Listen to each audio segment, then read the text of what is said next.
All right. We are back. Sorry about being late. Let me know if there are any issues hearing me. Yeah, so I have watched Larry a few times. His stream is awesome.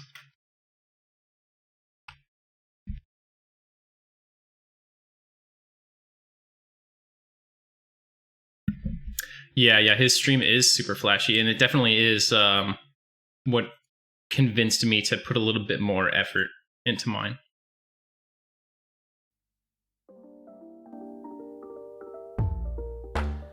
We got some lo-fi in the background, don't worry. Let me know if you can't hear it. It comes in a little bit slow.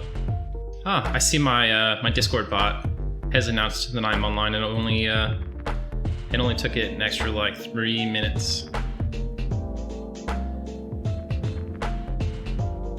This is Fairy Fountain by Mickle. It is it's a Zelda like lo-fi remix. All right, so from where we were last time, we are right back here in Kira Island. We're going to be killing this guy. Finally found him. If you look at the Discord, which you can find in my About section, and also it'll be linked by the chat bot, I think, here soon. But if you look in the Discord, I posted a screenshot of where this guy was. Basically, like, I found him here.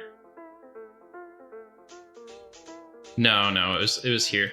So basically, if you just went in a straight line from his current location through all this geometry, he was sitting right here against the wall. Like, he was just trying to take a direct route back and couldn't make it.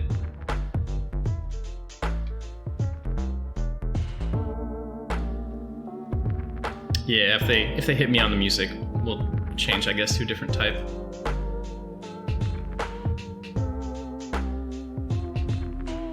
But yeah, I really liked Larry's stream, and before him, I felt like there wasn't really anyone in EQ who had like all the bells and whistles, so to speak. So I'm a pretty competitive person, but like there's like a competitive standard, you know, like you look at what everyone else is doing, and you're like, well, you know, this is what I'll do, and that was kind of where the stream was. So watching Larry, I was like, man, this guy's like super talented on another level completely from all the other EQ streamers. And he pretty much came up and got big like while I was gone, after the baby was born. I can turn it down. Thanks for the heads up on that. But yeah, so I watched his like during that whole time when I couldn't stream. And then I basically was like, okay, I need to like learn how to do all this stuff. So I've been working to learn a lot more of just like OBS, basically. I got someone on Fiverr to do a logo. I'm pretty happy with the logo overall. And then I like that background, the intro scene, I just made that myself by taking a video of like the West Freeport gates and adding the Freeport music and stuff. So pretty simple overall. Thanks, Slazik. Certainly better than like just like an old Kazakh image I've been using for years. So the reason we're late today, I guess I was about 15 minutes late, was just because I was stuck at work. I was literally stuck at work and then stuck in traffic this late. It's crazy. And I'm on the East Coast, so it is almost 9 o'clock for me. All right, there's one down. I think uh-oh. No Mercy, thank you so much for the gifted sub to Gnome Fury.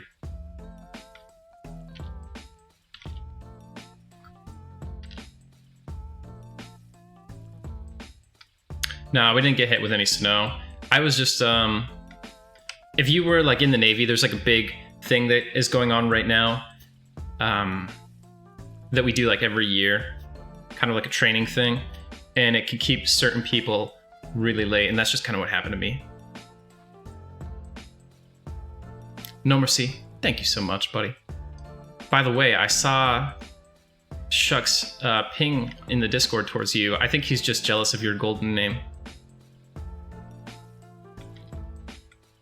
Ooh, Wrecked, I don't know about that. This really, like, legit not my area. Oh, but I see the bot has, just a second ago, linked our new Discord, so go ahead and join that if you haven't, if you want to stick around.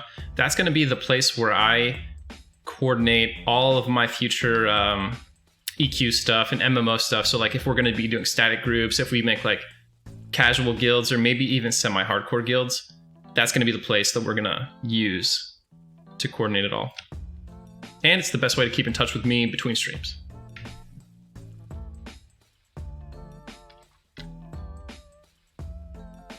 But yeah, my logo was made by a guy that No Mercy, oddly enough, hooked me up with.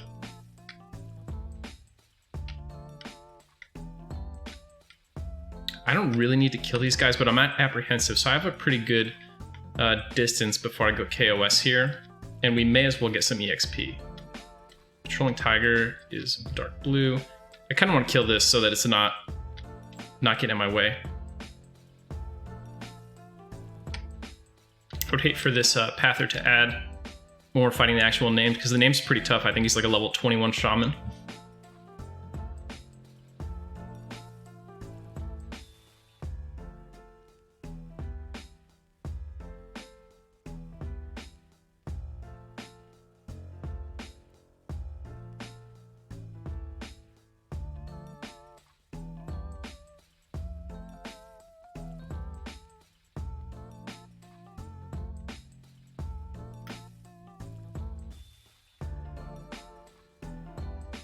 Another thing that hopefully folks are noticing is that the annoying keyboard sounds should be gone. I swapped out my keyboards for something a little less loud.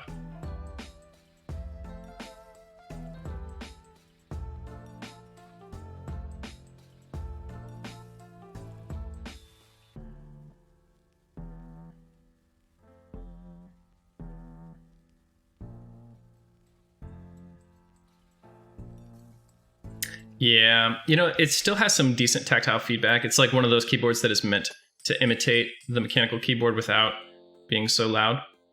Fuker, what's going on, dude? Coca, good to see you, buddy.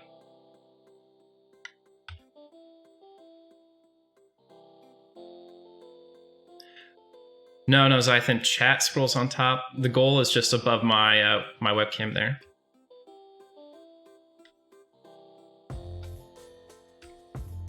For now, we can still use the vendors here.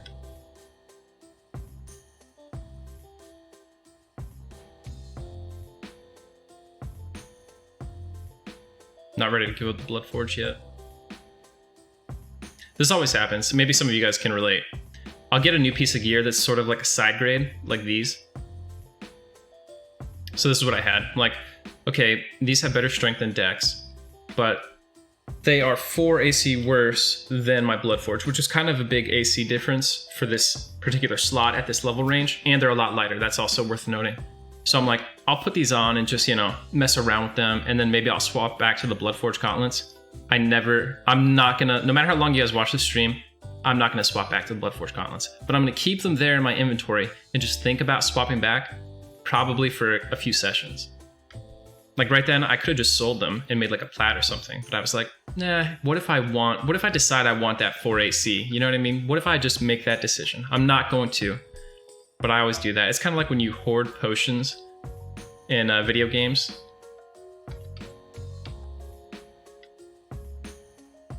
You save all your potions and like little consumables until the very end, and you're like, wait, I should have been using these the whole time, and now there's like no point in using them.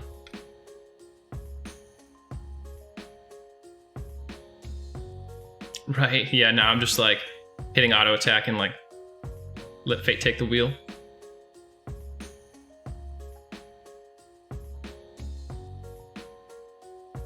Hopefully by next session, we'll have a bunch of new channel point rewards. I just didn't have time to work on them all. What's up, Peace Sharky? Good to see you, buddy. How's the Bard coming along?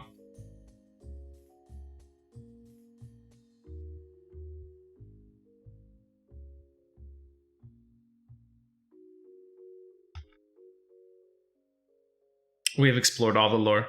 No lore left. Wow, 40. So you started that enchanter pretty recently, didn't you? That's fast, dude.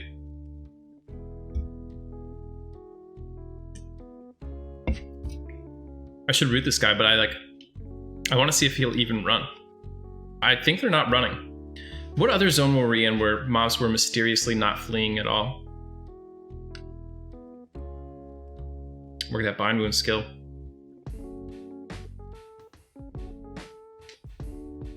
Oh, okay. Well, that's still pretty good because you had to get through some of the hell levels there.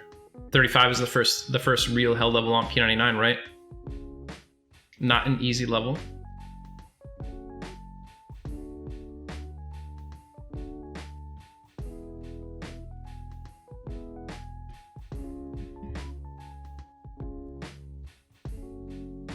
Oof, man, 11 and a half hours. That's a long stream.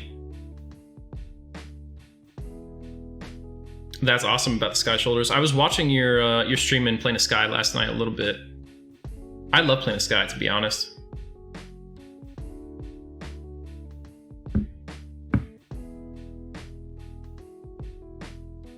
LOL, wrecked. If only I had such luxuries.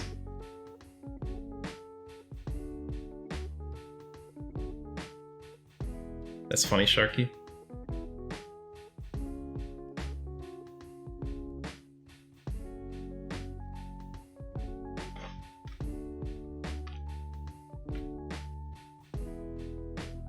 Yeah, Coca, that's real.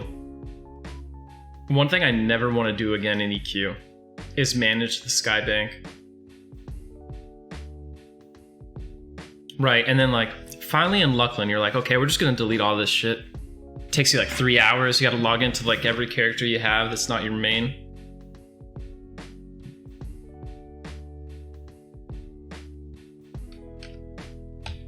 You can't get rid of it all in Kunark, even though you want to, because you know the moment you dump that Skybank, the moment you do it, someone's gonna be like, oh yeah, I have all the things. I bought the MQ for this. I just need that thing from the Skybank. It's on the spreadsheet. Then you're a bad guy then.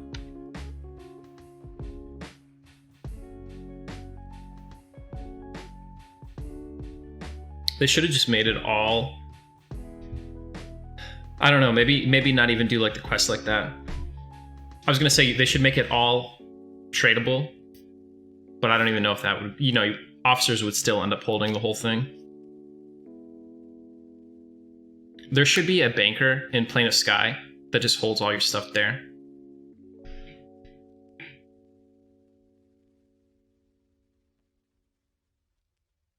Slaz, did you guys finish Sky like all the way from Fairies to I?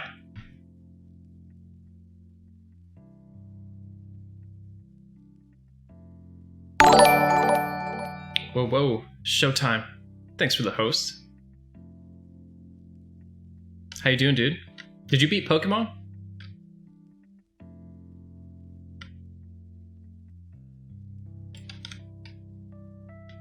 Folks, if you are into variety streaming and not just watching this old ass content that I do, you could check out my boy Admiral Showtime. He does all sorts of stuff. Recently, I was really watching he was doing like a hard mode Pokemon playthrough. It's like a modded version to be very difficult, and he was doing a Nuzlocke run, which a Nuzlocke run spiritually is kind of like the same as an SSF hardcore run in EQ.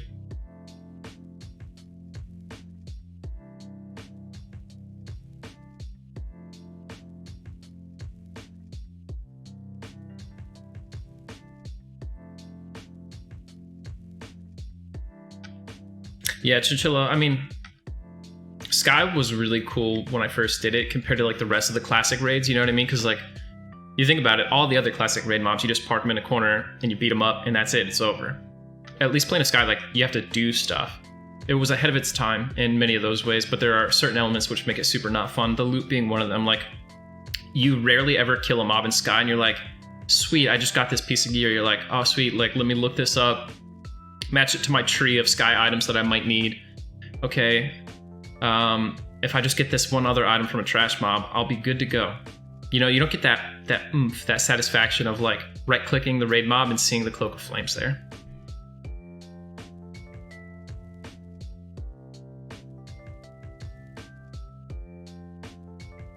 Oof. How much do the Goblin Rings go for, P. Sharky? Whoa. Thanks for those bits, Admiral Showtime. Showing some love. Much appreciated. Hey Showtime, do you have a stream deck?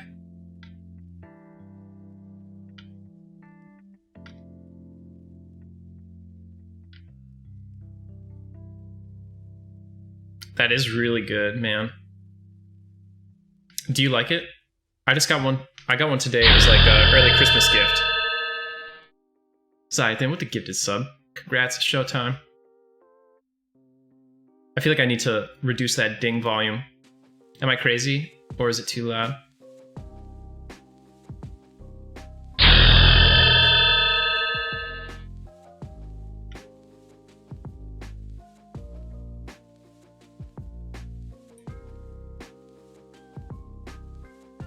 I think it's a little bit much. I'm gonna pull it down a bit. I don't know how it sounds to you guys, but it is blowing up my eardrums.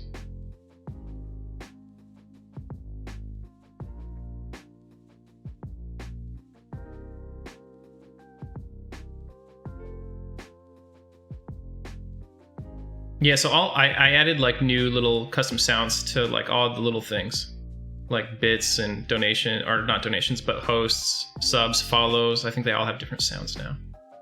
Let's see. Like the bits was just that coin sound that you hear when you like throw your coins on a merchant or on like a banker. Follows is like the noise of like a door or a chest opening. Sub obviously is the ding.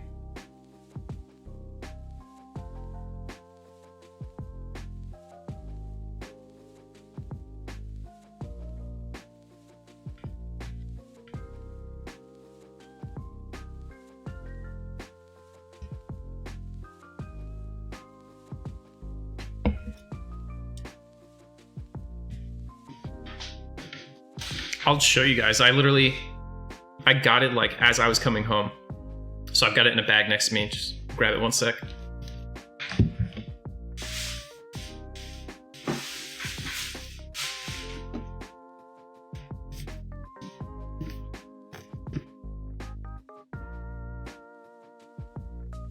It's the Elgato XL, I guess? I don't know. I'm sure I'll learn a lot more about it between now and the next stream. Yeah, I'll keep you in the loop, Sharky. I don't do like a whole lot of complicated things on Twitch, you know what I mean? All right. I'm scared to fight a lot of these normal Karens. So many of them are casters, it's gonna be way harder to kill them. Dude, so my wife bought me that, and she was like, I got you this. I was like, oh sweet. Is it like, you know, like I was thinking I would get like a 16 button one eventually. And she was like, I looked on Reddit and I saw that a lot of people said that they got like the smaller ones and eventually needed more buttons or bigger ones. So I just went ahead and got you that one. I was like, oh sweet. TLDR, my wife's pretty awesome.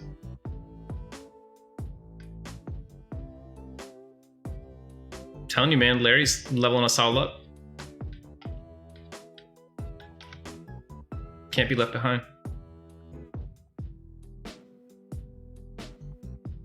The last like week or so, I've been watching a lot of videos on like improving your sound quality, improving your video quality, things like that.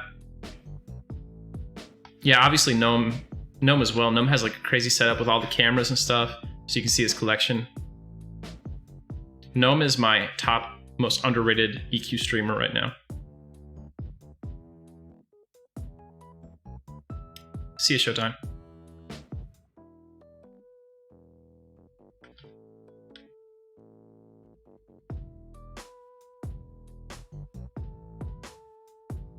Sharky, after the stream tonight, I can send you like the video series that I've been using, if you would like.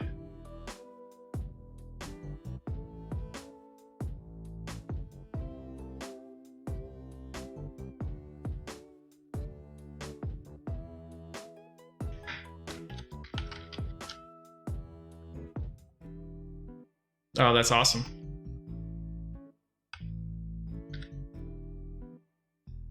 I just popped the Discord link in the chat there for you.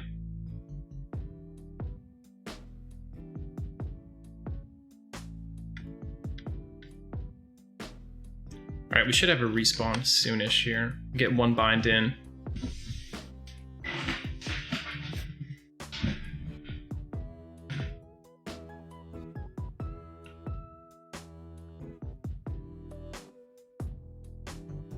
What's up, Rick? Good to see you, man.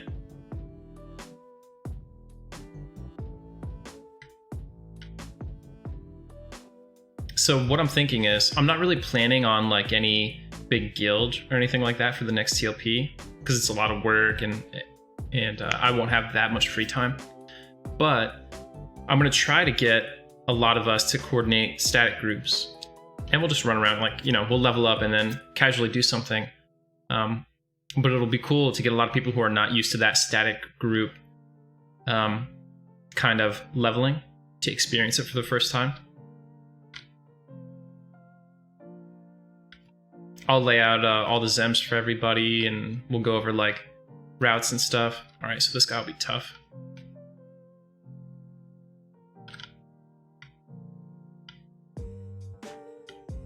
Can I pull him up here? I probably could pull him right up there.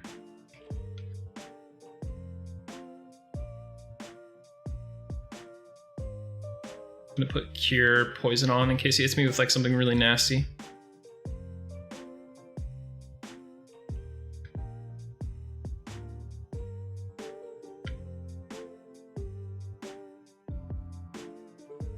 Perfect.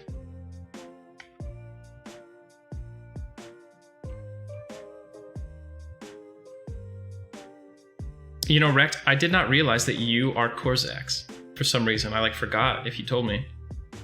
Good old Korzax. Later, Sharky. Yeah, happy Friday indeed, dude. I'm looking forward to this weekend. So if you guys are just tuning in, we are currently camping Lord Gongo in Tuxulia Forest, the zone that used to be Kara Isle, though. It was usually, in original Classic EQ, this was 2 zones, and when they did a revamp with one of the later expansions, they just merged them into 1 zone. It has the nice effect of you don't have to go through zone lines, I guess, but otherwise, it's a huge negative, because like all the Zem that would be part of Kara Isle as a dungeon is gone. EXP is just like, therefore, significantly worse. And they made these hideous models. But yeah, so we're camping Lord Gongo. We're hoping to get a mask with some agility on it. He also drops legs, which I think could be pretty good for us right now. We'll see. Level is this guy? This guy's 18. Lord Gongo is going to be like 3 levels higher than this. So I think based on this combat here, we should be able to take him. Unless there's something like truly incredible that he gets at 21 the 18 Shaman won't have. Alright, we killed him at 2109.18. Hey, hey. How's it going, Everil? Big Tamina in the house. Yeah, right, you definitely can't run to the zone line. Now you've got this big river in the way. You'll definitely die. That poison's eating me up a little bit. Should have bought that Endure Poison spell.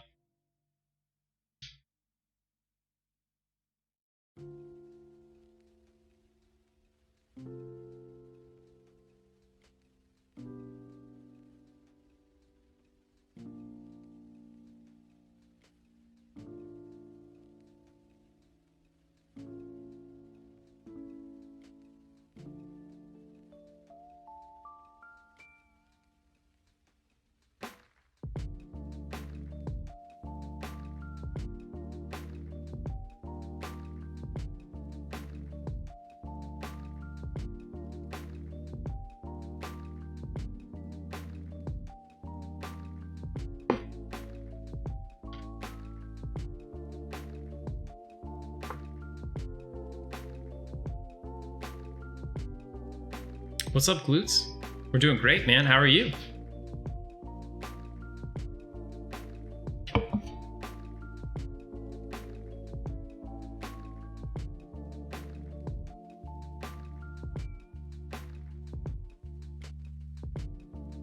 I think he'll be pretty easy, because we didn't have to use any mana in the last fight, and we'll have Lay on Hands up. I want to say the Mask is his common drop too, which is even better for us.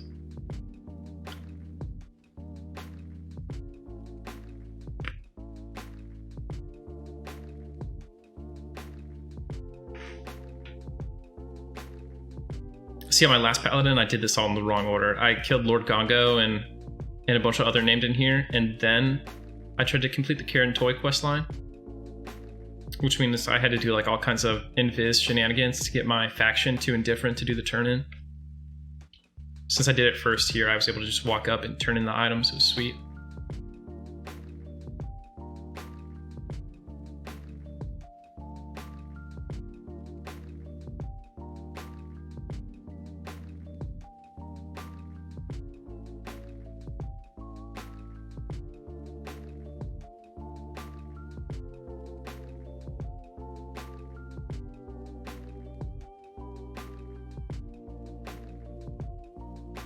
Oh, I see. Were you better with like the old 5 p.m. Eastern times?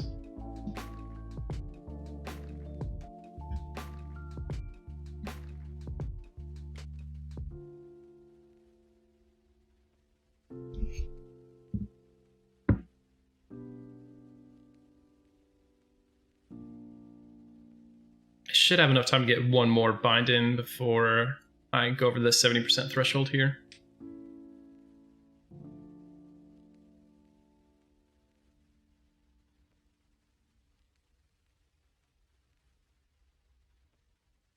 Oh, that's right. You were on Air Dune for a little while, right, Tamna?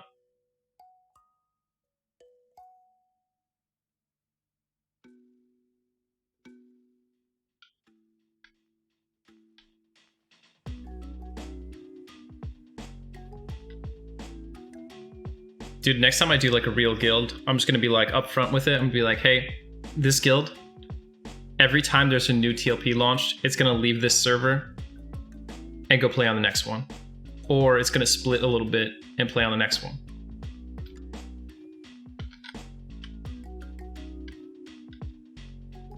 Just totally abandon the idea of like trying to stick with one server for the whole life cycle. Hey, that's pretty good. 6 months.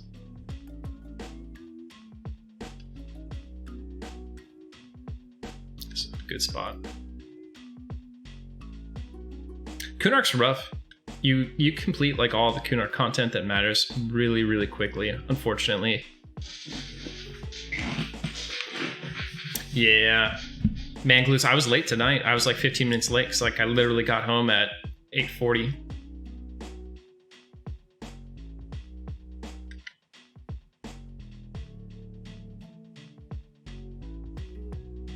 Well, you know, Everil, there's always a chance that we'll get another Cello type server, and if we do, that'll be the place to go for sure. That's a server where, like, every 1 month or every, like, it's like a really fast progression server, like Cello's 1 month. Hopefully the next one is like 6 weeks. That would be the way to do it. Because you have to wait like a year to see GOD and beyond on a normal TLP, right? And Cello launched in Luckland too, so you didn't even have to do like the original trilogy, except for gear and stuff. Like we were killing Emp Straw with a combination of leather and like Plane of Growth armor on Cello launch. It was wild.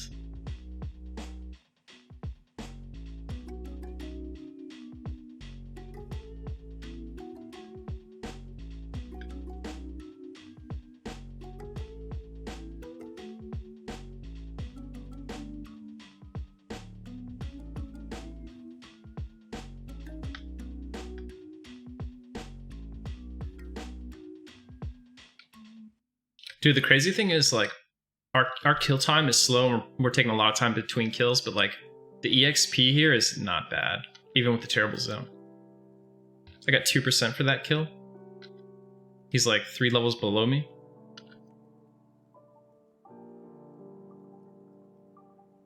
This is one of those occasions where I didn't get any game time in, basically between the 2 streams, our last 2 streams. I was able to get in for like an hour just to find the missing gorilla, and that was it. Dude, 2% is really great. All right, this guy's light blue. This should be really easy.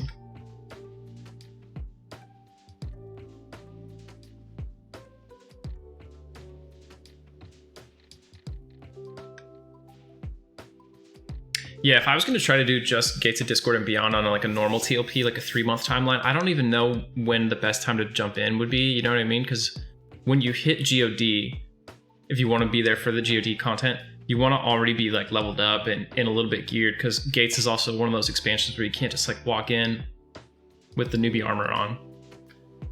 You'd almost have to start like during pop and at least get like ornate elemental geared.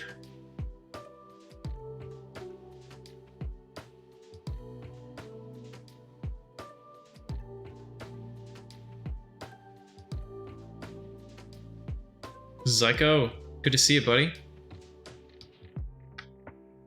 Zyko, do you think you'll be playing on any future TLPs?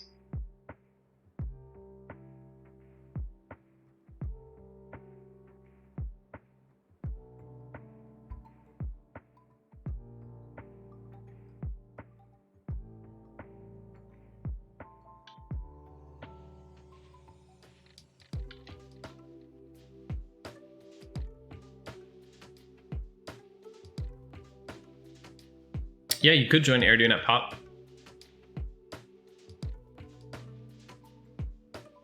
Start as a Beast Lord. Dude, the early days of playing Beast Lords on TLP servers are brutal. You have a 10-minute buff. What is it called? Frenzy? It's not Frenzy, is it? The name escapes me right now. I think it's Frenzy, maybe. But you've got to cast it on like all the tryhard melee. Constantly on rotation. Yeah, I feel you, Zyko. You just gotta find one, you know, you gotta get a casual guild full of pals rather than trying to go like the hardcore style that we used to go. Yeah, there you go. Ferocity. Thank you, Dabs.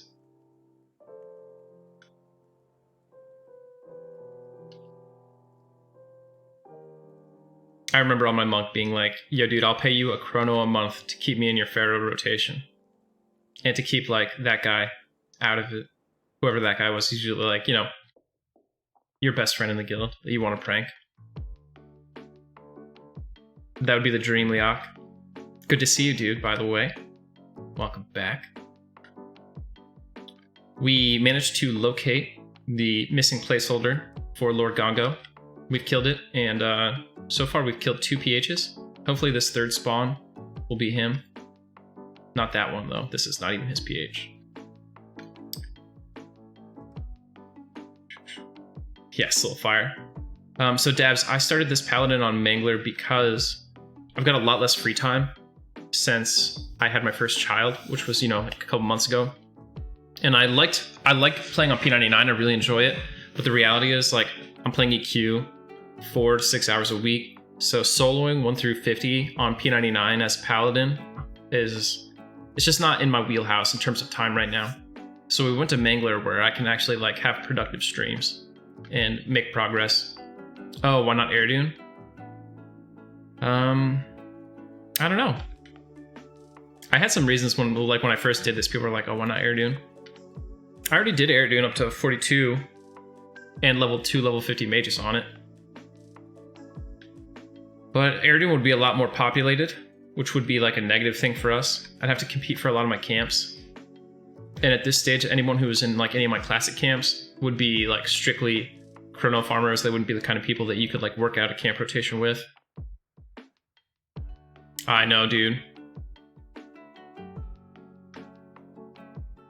I think tests with the EXP bonus would just be like a little bit too easy to matter. You know what I mean? Yeah, dodging more trains. Don't worry, we'll do an SSF character on the TLP 2021 when it comes out. It'll probably either be like a Paladin or Ranger or a Shadow Knight, depending on how this one goes.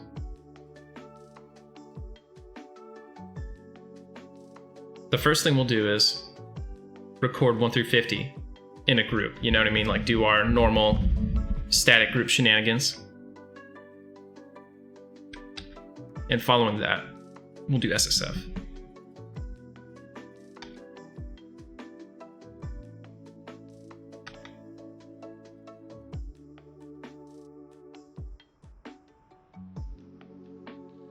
If I'm doing it on a new TLP, it'll be... It's a good question. It'll probably be a human, to be honest with you. They're kind of like middle of the road. I could be a Bloodsaber, that'd be dope.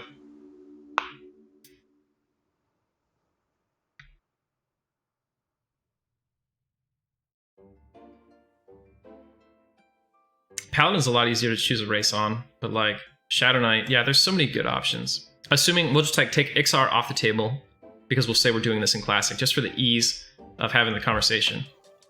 The Ogre with Frontal Stun immunity, huge. Also the best strength and stamina. And then you've got the Troll with the regen and pretty close strength and stamina to the Ogre. So those are all really powerful. And then you've got basically, that's like the strength stamina route. And then if you don't go that route, then you have the int route. Do you want to go like Erudite, Dark Elf? We can't be Gnome on Classic on a TLP. Otherwise, Gnome would be probably one of the best options. But yeah, it's really like Dark Elf or Erudite if you want to go int. The Erudite is just so weak and has the negative, you know, it's got the agility penalty and everything. So you're really just going all in on intelligence there.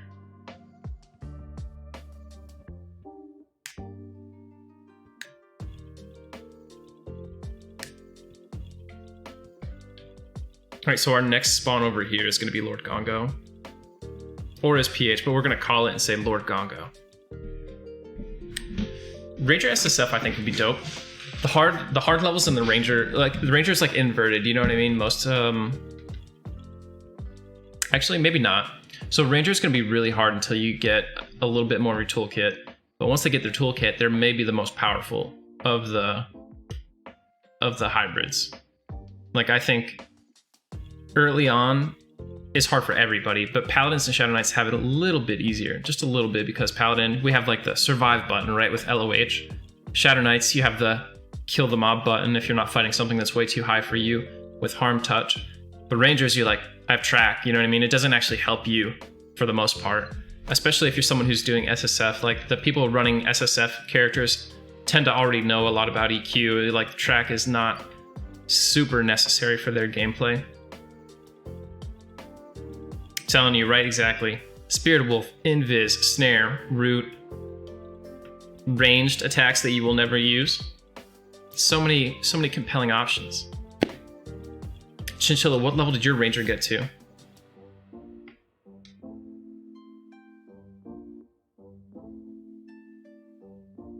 It's pretty good, man. That's up there. Big Chint with the sub. How's it going, buddy? Thank you very much. Much appreciated.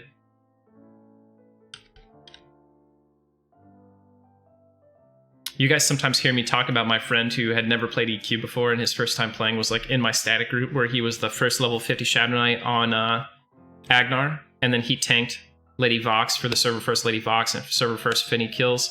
Like, that was his first time ever tanking basically anything outside of a power group. That is 5-3-fold. Big Chint.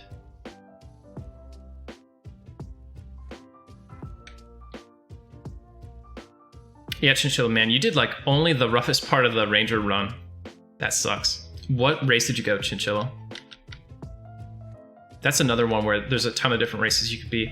I feel like human is the best race, right?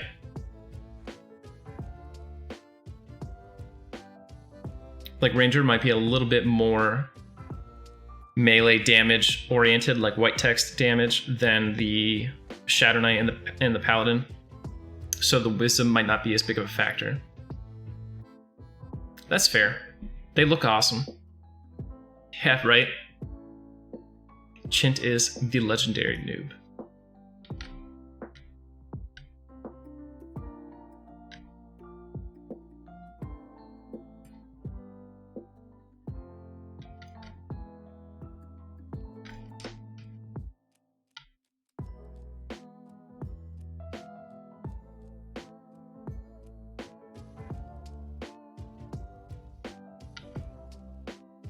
I really wish they would replace these with the original models.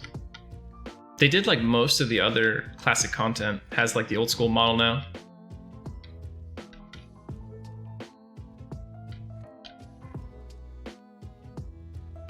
You'll get it fast. Dude, Rect, I missed that. I missed the class race combos being like pretty open on TLP servers. I don't think it was necessarily bad to have them available right from the start. I don't know if they did it just to like pursue the spirit of Classic, or if they did it because they didn't have some of the support structures, like guild-wise, NPC guild-wise, that is. Like, you know, there's certain class race combo quests that are not supported in Classic environments. Gnome Shadow Knight is the classic example of that.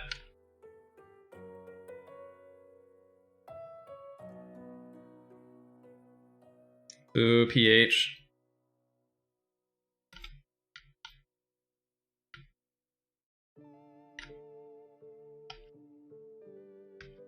Does this guy even self-buff? It's so weird, right? Like, normally a mob will instantly cast its self-buff when it spawns. These guys are all bugged out, man.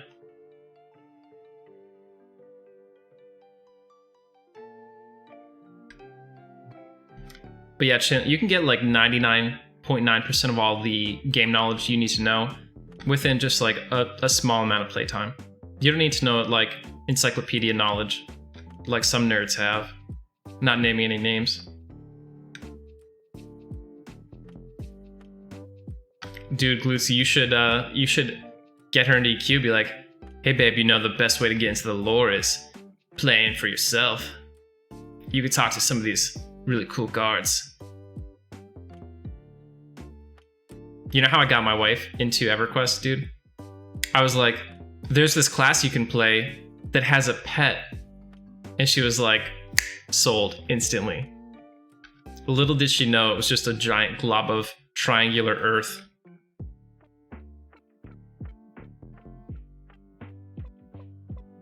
Honestly, I don't know how good the SK is at fear cutting. I've never soloed an SK at high levels. I've only played SKs in groups, you know, where you're just like tanking, basically. You're a warrior with spells. Some of the guys in here, if we ever get Village Bikes back in here, he did a Shadow Knight SSF to like level 30 something.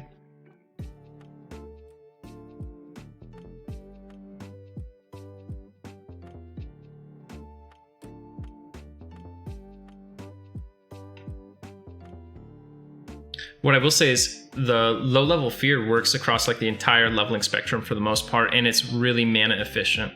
So it might be really good. Especially once you get J boots, you don't have to cast a snare anymore.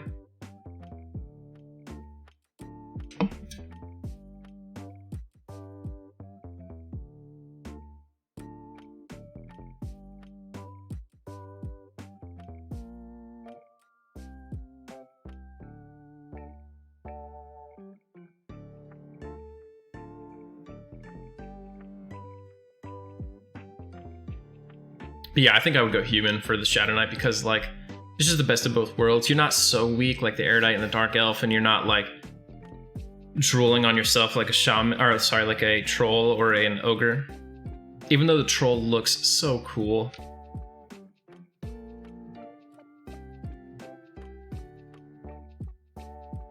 If I was going to do a Shadow Knight just to play, like, in groups and, like, level up, we're at 70, I would, I'd go troll, though.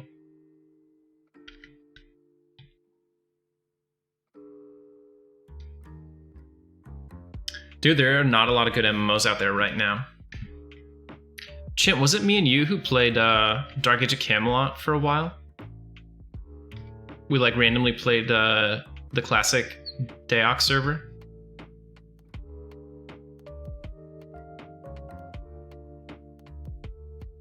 Yeah, they're doing a League of Legends MMO. I think it sounds terrible, but that might be up your alley.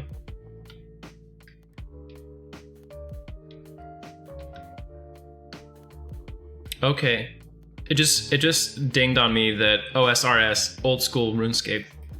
I have like no nostalgia for RuneScape because I was actually playing EQ when RuneScape was a thing, and I remember like I was telling my friends about EQ at school, at elementary school, and they were like, "Oh, dude, that's like this game my brother plays called RuneScape," and they showed it to me in the computer lab one day, and I was like, "Dude, this game looks terrible. EQ is so much better than this," and so I never got into RuneScape. I was like an MMO snob. Age 9.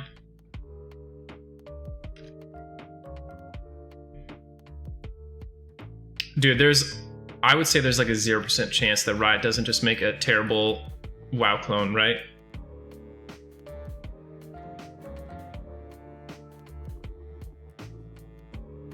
WoW or BDO clone. Dude, that's what I'm talking about, Chinchilla. There was the benefit with RuneScape that you could play it on the browser. But I was like, nah, man, I'm not gonna get into this. I played it one time, I fished for like a little bit, and I was like, this game sucks.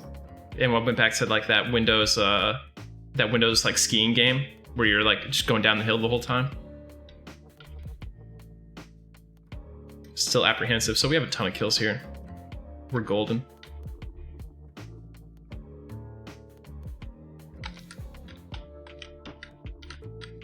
Don't run the wrong direction.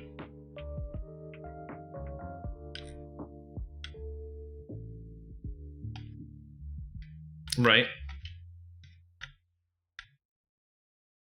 Dude, trying to sell your parents on subscription, like online subscription things back in the day was not necessarily easy, you know what I mean? Because like your parents didn't really understand that yet. The internet wasn't as big of a thing.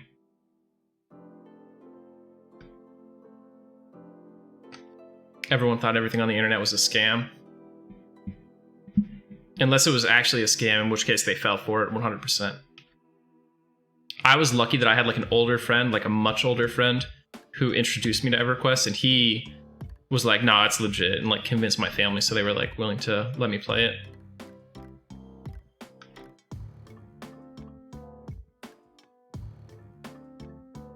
It is in fact a scam. This stream is also a scam. Don't get scammed, boys.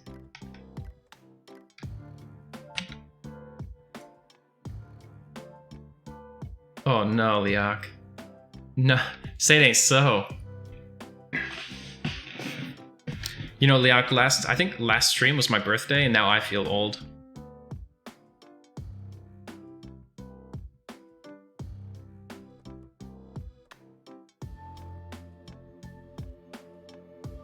You're still hesitant. I think they're legit. Well, I think it's a money laundering scheme. It was for a while. But don't worry, the scheme's over. Someone else bought them.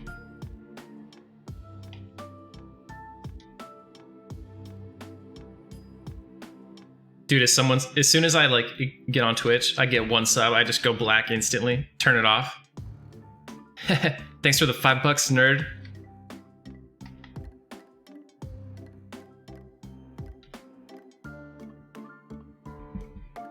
Ooh, a computer to share. That sucked. Does your brother still play, Chin? Sir Liak, I was 9 when I told my friends about EQ. I wasn't 9 when EQ came out.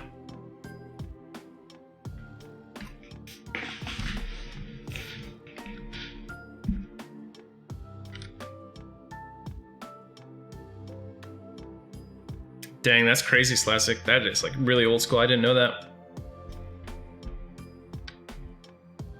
I do feel like I kind of missed out by not getting to enjoy RuneScape. Like obviously right now RuneScape is actually like a bigger game than EQ, I think. And it's not because it's a better game, though maybe it is a better game. I think it's mostly because it was far more accessible for like the entirety of its shelf life. And they did a better, more consistent, like old school style version of the game too. So there's like more people with nostalgia for RuneScape.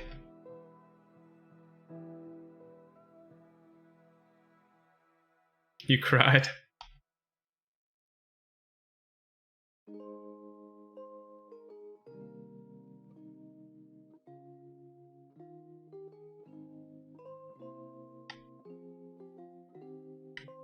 I never got to play Ultima. That was like I was like just way too young, you know what I mean? But it looks cool. I would love to try it one day.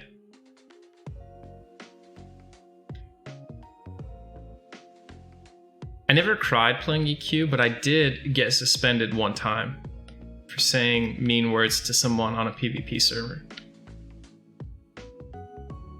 I started playing on a PvP server when I was 10 years old. And I learned what a corpse camper was like a month after I started. And then I got suspended on that account, and I never went back to a PvP server, or not that one at least.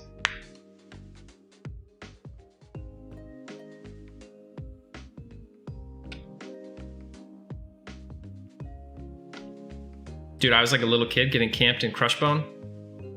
I respawned in GFA and the dude like zoned over because I died at like the Crushbone zone line. So he zoned over into GFA and said something. I just let it rip and shout. I said every terrible word my young mind could think of. And then like 20 minutes later, I was in Crushbone and I got this thing that appeared on my screen. It said, "You have been summoned by the gods." And I was suddenly standing before a GM. He was like, "I understand you've said some inappropriate words." And I was like, "Sir, I'm only 10, please spare me." He's like, "Doesn't matter. Tell your mom." And then he suspended me and I just got, I was kicked off and it said like I couldn't log in for 13 days. GMs were serious back then.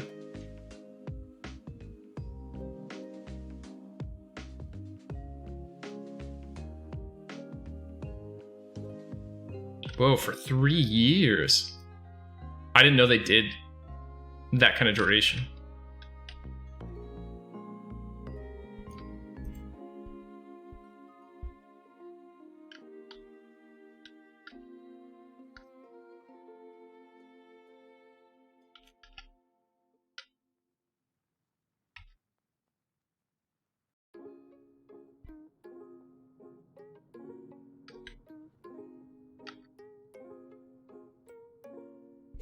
Dude, could have been me.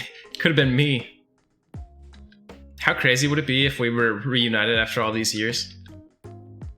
I'd feel like I was destined to make amends.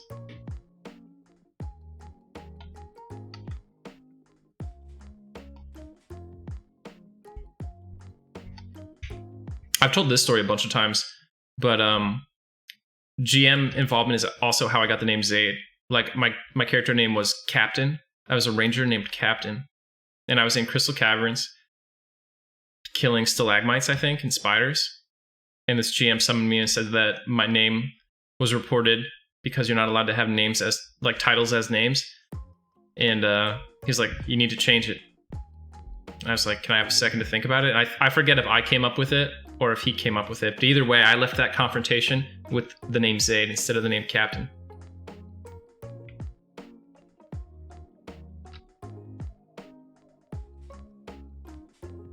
Yeah, Everil, we're thinking March, April, or May for the new TLP 2021. You're in the Discord, so you'll hear like 9,000 announcements about it when we hear anything, so I'm sure you'll know right away. What is Madrom, Leok? Is that like a mud?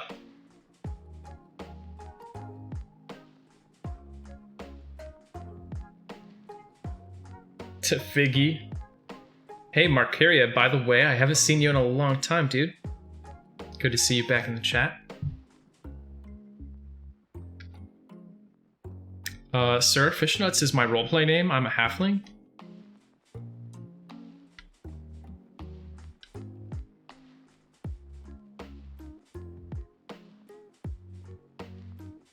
Dude, that's what I'm talking about. Fuker, what was your name? What was your name before and after the GM involvement? By the way, folks, if you haven't already seen it, we have a new Discord server. That's where I'm going to be coordinating future statics, guilds, and any kind of events we're doing. So if you're interested in that kind of stuff on the next TLP and other MMOs, jump in there. We'll get you set up with a static group. Maybe it'll be mine. Who knows?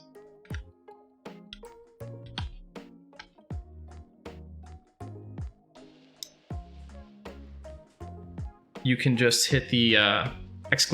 Discord for the link, or go to the about section on the Twitch channel and there'll be a link there. Oh, Zythan already got us. Thanks, Zythan. Yeah, Zythan, you gotta send me your GM name, dude. I'll let you know if it sounds familiar.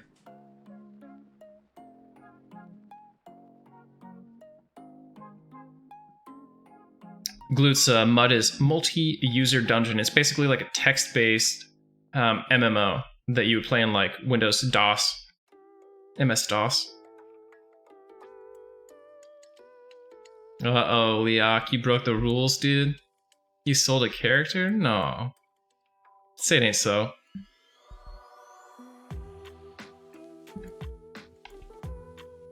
Dang. Wrecked over here, working for the Gestapo, reporting people.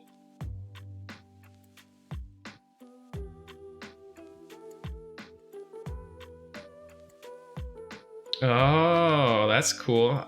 And you still use it to this day. I remember seeing you on your SSF Pally. Dude, people used to make real money. Let me tell you though, you know, most people who RMT these days don't make a lot of money. Like maybe if you just enjoy farming chrono in your spare time and you are already playing EQ, sure, go ahead, do it. So most guys aren't like making the old school money that you used to make where you would sell your cleric account for 2K. But there's like maybe the top 5 RMTers in EQ right now are making real money. Like talking buy new car money, get add-ons to your house money, maybe buy a whole house money. Like there's dudes making five grand a week doing RMT and EverQuest.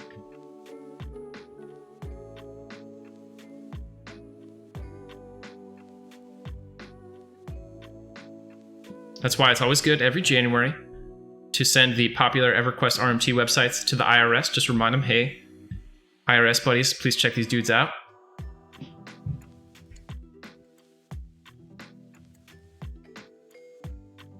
Dank nugs.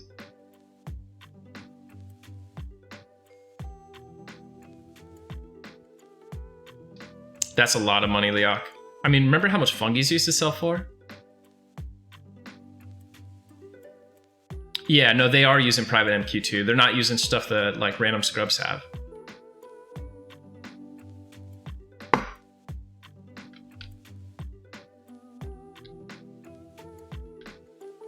You know, one of the things that struck me when WoW first came out, I didn't play it or anything, but I had a friend who was getting into WoW at that time and I watched him play.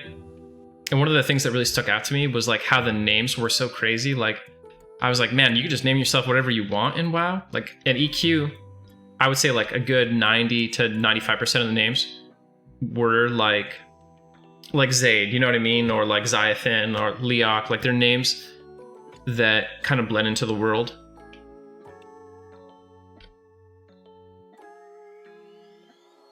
The first time I looked at like WoW, it was a screen with like Shorty and like Trey Mob and 3-6 Mafia. Like it was like people named their characters after their favorite bands, and not in a clever way. They just used the actual name.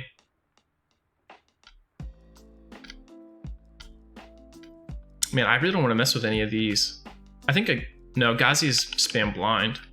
These are like all shaman mobs, I think.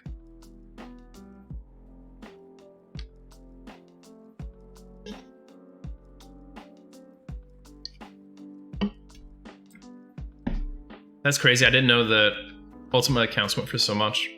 $1,200 back then was also like a pile of cash. Now it's just a stimulus check.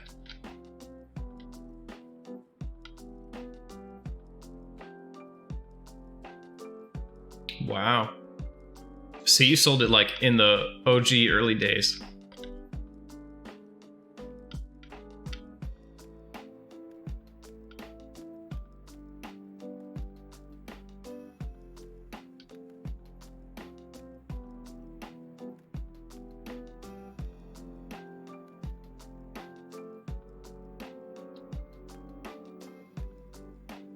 There were some good random names, for sure.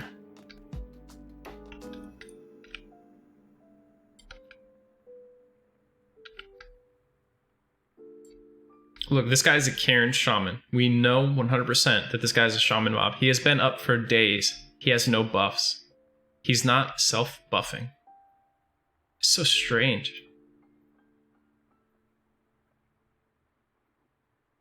What the fuck is this?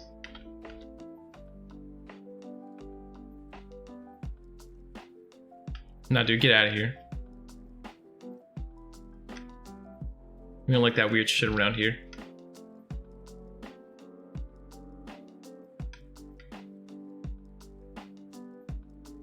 Oh, that is cool. I need to check that out, Dabs. You should post a link if you still have it. Let me permit you.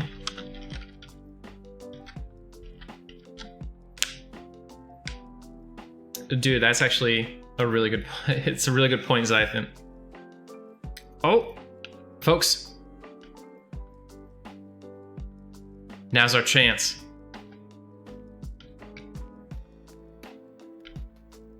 He rooted me. Is it gonna be the same as before? He begins to cast root. He begins to cast root again.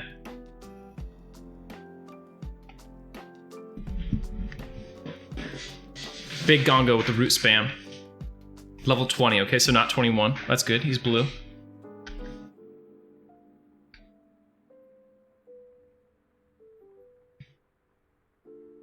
Come on, Lord Gongo, free me from this misery.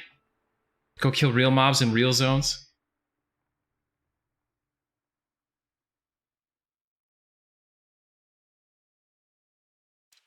For real EXP.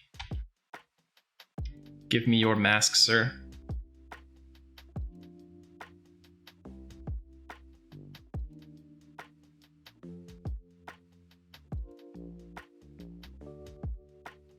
That is a good question. What is everyone drinking tonight?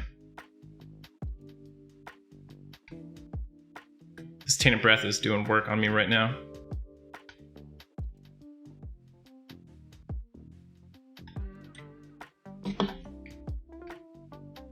He stopped casting root long enough to hit me with a few drowsies and tainted breath. He's got to be like low on mana now, right?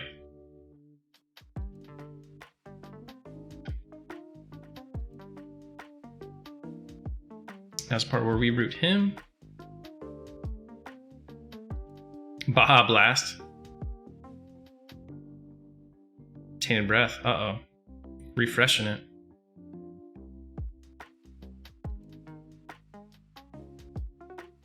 Big water. What kind of Friday night is that? Alright, time to heal up a little bit.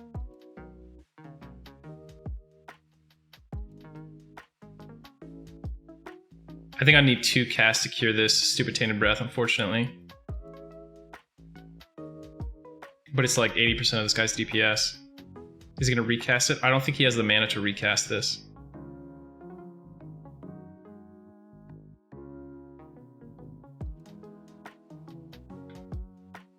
I am currently drinking the last Diet Coke in my house. It's a great tragedy if you know me.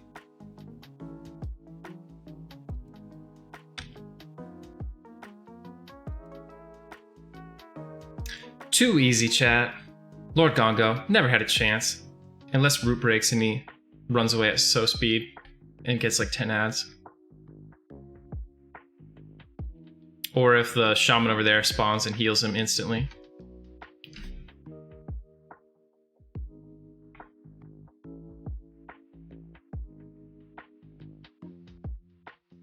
Feels good. -8 charisma, or yeah, -8 charisma.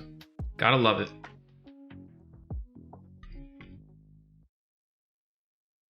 Goodbye, small iron mask. Hello, gorilla hide mask.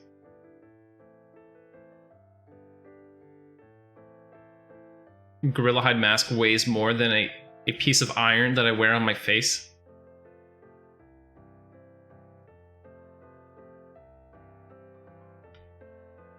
Before I go, let me go sell. Thank you, thank you. Hey, good to see you, Ramza. Ramza, I gotta ask you, when was the last time you played Tactics?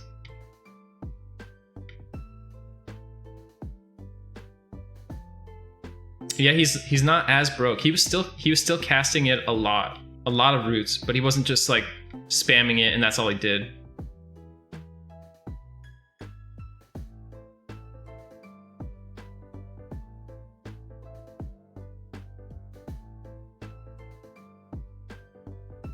I can't drink Zython. I'm on a diet right now. Trying to lose that COVID weight. That's true. I'm going all in on the negative charisma. Look at this, 47 charisma. I mean, come on. My lull penalties don't get a lot worse than that. Finally got there. I said we would get there, boys. I said when I created this character, look, I know I'm below 75 agility. Don't worry, our natural gear progression will get it. I said we would get a Kieran toy and a gorilla hide mask. And sure enough, It has come to pass. I should bind wound really quick.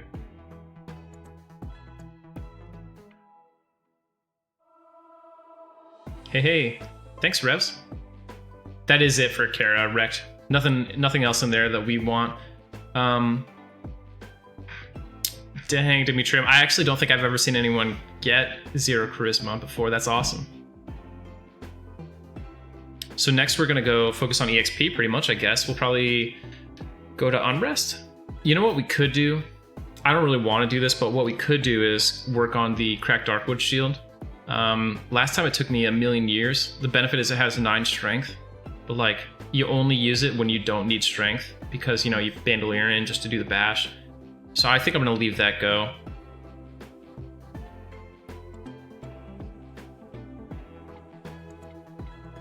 When you sold things, it just crashed. You went to like negative values. Yeah, let's update our goal here.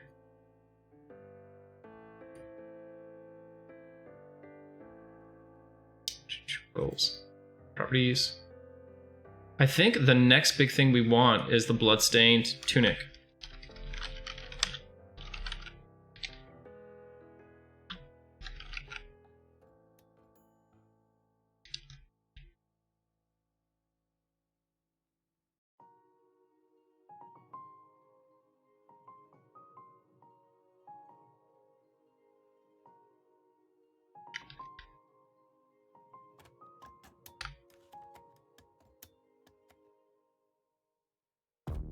Yeah, Charisma's like... It has like fast diminishing returns, I think, on TLP servers for sell values. Like all you have to do is be indifferent, just higher than apprehensive, and like something crazy like 95 or 85 charisma. I don't think there is anything else right now that I would really be working on. I'm trying to think. Like we got the full Bloodforge. Everything we want now is going to be unlocked by getting level 30 and using our undead nukes.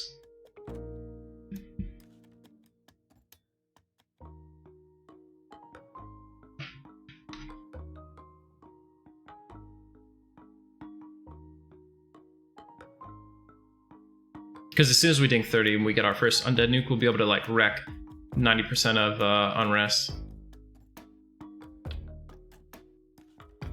We might swap the mantle in too, because the negative 10 MR here really hurts, but the 5 strength is nice.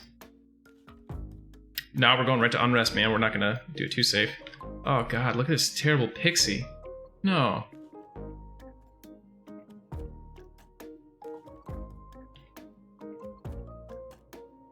So I'm working on new channel rewards I mentioned earlier.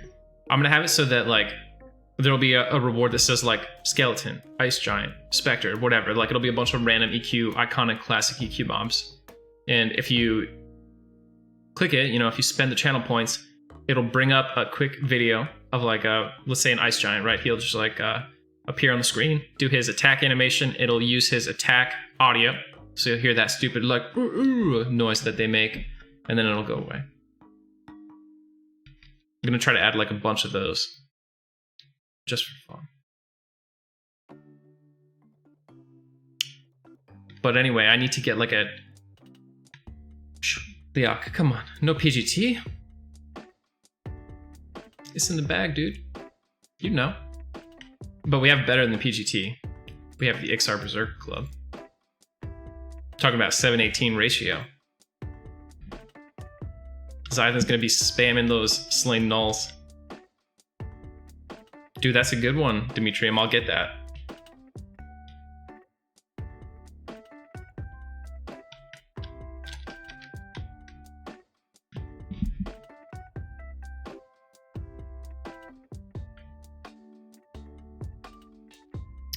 Serbi, I am using the Deepwater Harpoon. You get it from a quest in it's kind of like in Ocean of Tears. That's where you get it, but the quest starts in Freeport technically.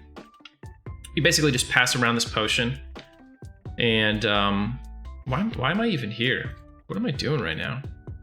You pass around a potion to all these guards to like heal them, like make them feel good, and then after that, you have to give like the last guard his potion, but it turns out to be this guard who's like shipwrecked on an island in the Ocean of Tears, So you give her the potion, she gets super motivated, and she's like, I'm gonna cleanse this island of the undead. But the problem is, there are a bunch of specters on the island. So you have to stop her from dying, and if she is not dead 10 minutes after you hand her that potion, it's supposed to be 10 minutes, by the way, is not actually 10 minutes. Anyway, 10 minutes later, ideally, she says, hey, thanks for helping me out with those specters, drops the Deepwater Harpoon on the ground, and then despawns.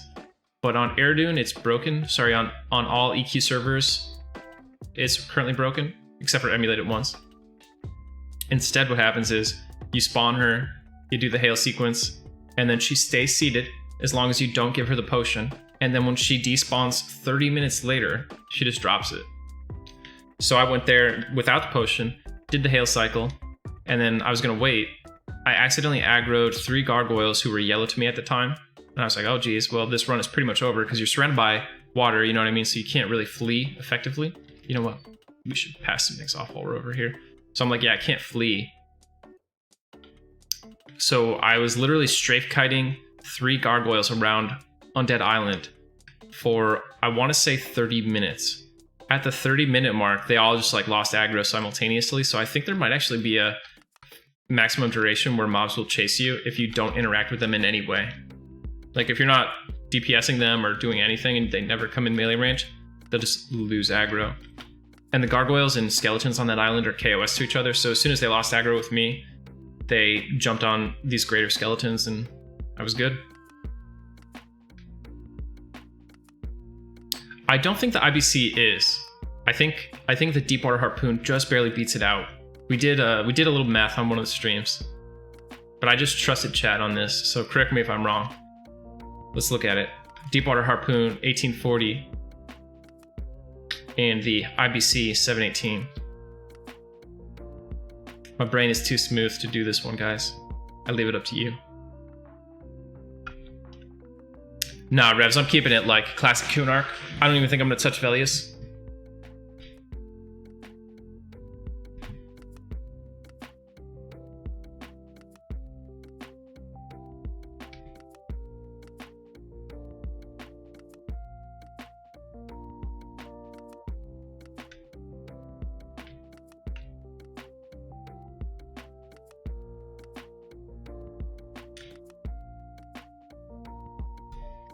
All right, guys, who's got the math? What's better, Deepwater Harpoon or the club?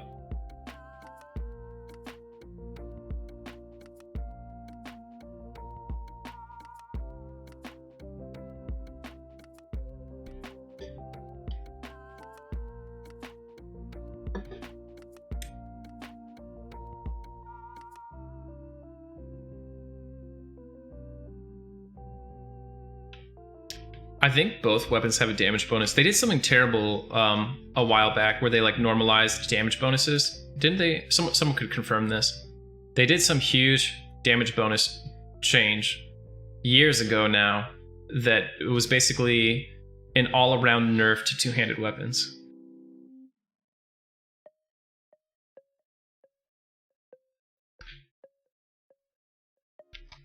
That's another awesome thing we're going to do at 30, guys, is we're going to get the Ghoulbane quest going. Now that I'm thinking of like damage bonuses in one hand versus two hand, it's all not going to matter in 9 levels when we get that sweet, sweet Ghoulbane. Harpoon is better. Thank you, chat. They did the math.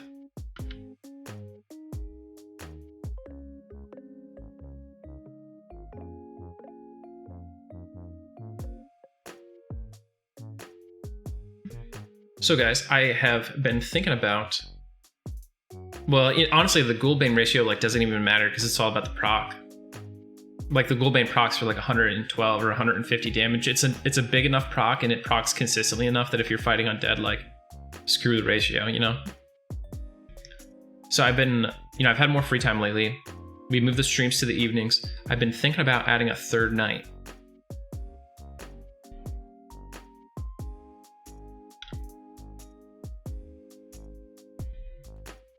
I know my wife wants to do like a dual stream thing.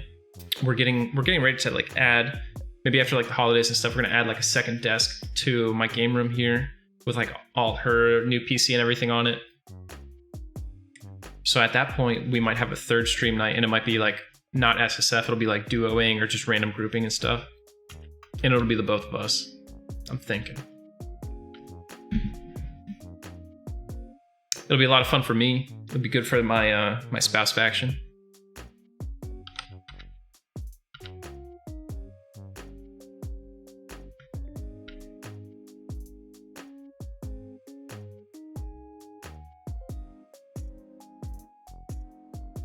So Rect, slower weapons used to, probably still do.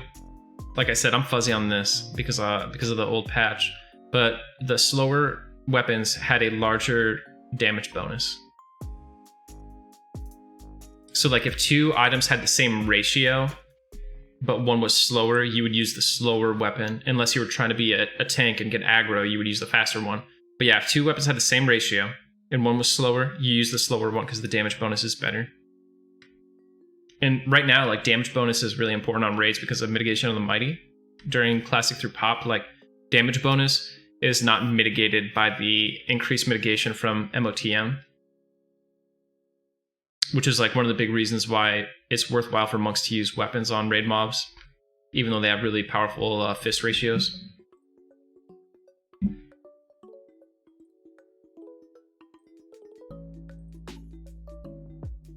All right, guys, this is the most dangerous part of our night. Is not in Unrest, it is running to Unrest. You know what? I'm going to change out my spells. Calm, lull.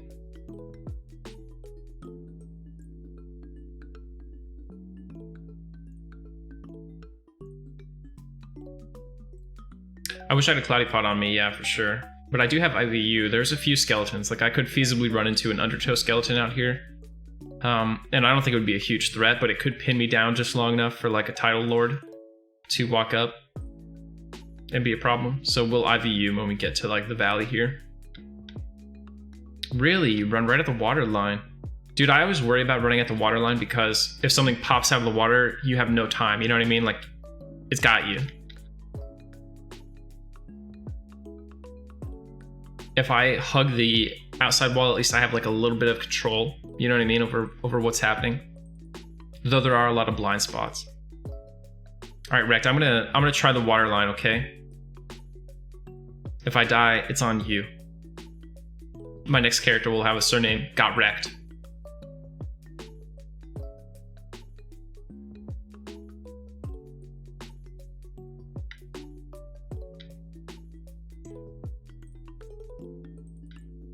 No pressure.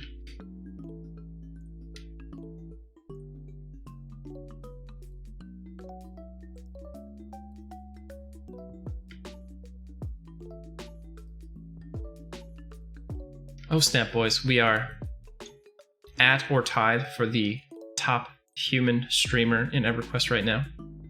Still losing to the good old green and blue combined auction tracker, though. Rip.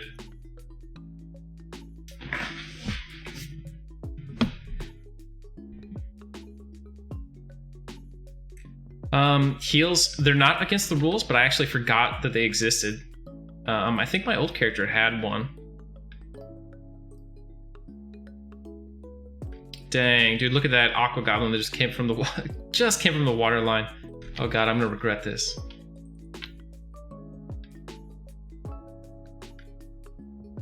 Waterline looking real sketch right now, dudes.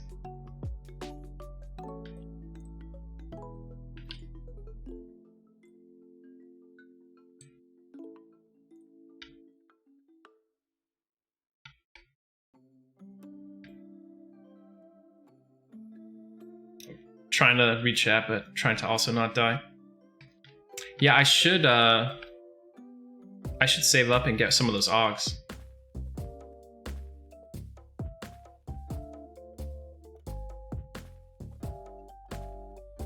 Right. Yeah, it was good back when we were getting like a crazy number, but I think part of that is just the EQ population in general too. Like when I was streaming before, we had two things. Like, COVID was really big, so a lot of people were like locked in their houses. And second, it was like pretty fresh after the TLP launch, where I was also like the server first 50. So that was like a good pool. And there was just more people watching Q at the time. The guys who were like the big streamers when I streamed EQ just a couple months ago are like not even around anymore. Like Bobby stopped streaming for now. I don't know if Sean streams as much. Robot. I feel like I never catch him online anymore. Caught him the other day and that was it. Ooh, look at that. That's exactly what we don't want to see.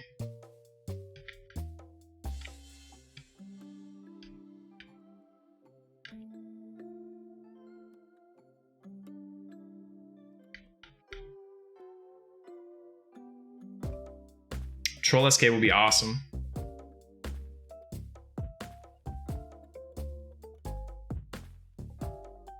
Yeah, I'm excited for the new TLP launch. Is Sean still on every day? It must just be because like I used to watch Sean in the time that I am now at work, I think. So that's why I miss him.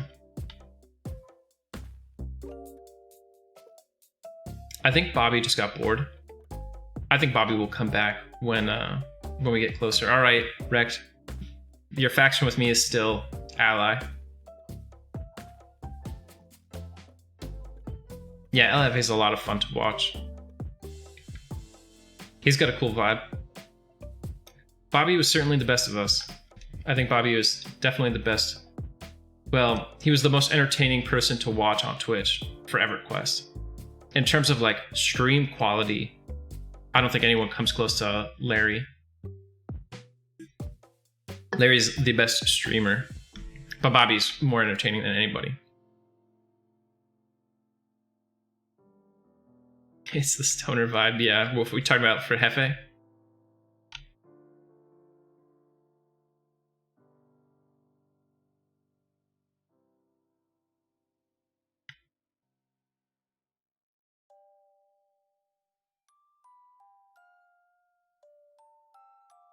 Man, it's popping here.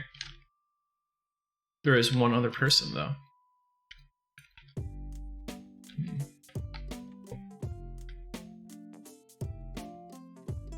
A Gray. I wonder if that Gray will jump in. I know this guy will.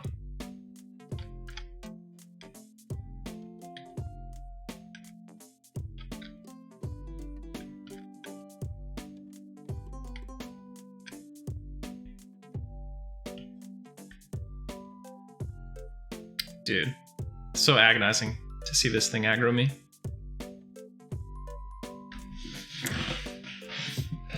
Sir B, we're just guessing. I don't think February. I think Feb's too soon. I think March, though. March, April, or May, we'll see one. Yeah. So we got to look at it, right? Like, original TLP, 2007. Then the second set was in 2011. The third set was 2014. Then 2015, 2016, 2017. Like, they've been every year, basically, since, like, 2015, 2016.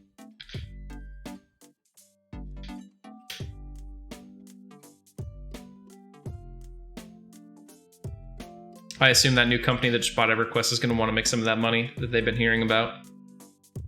2014 Ragefire Lockjaw, right? Or was that 2015?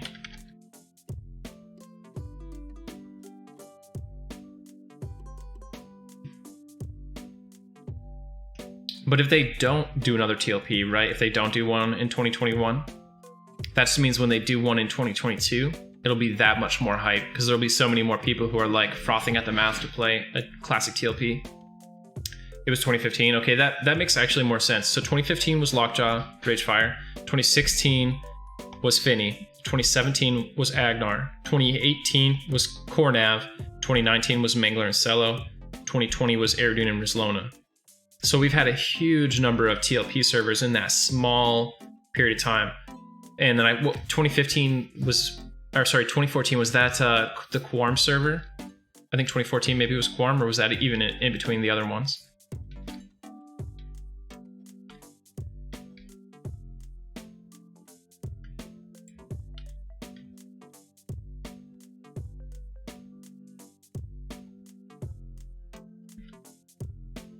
Yeah, so there's piles of them.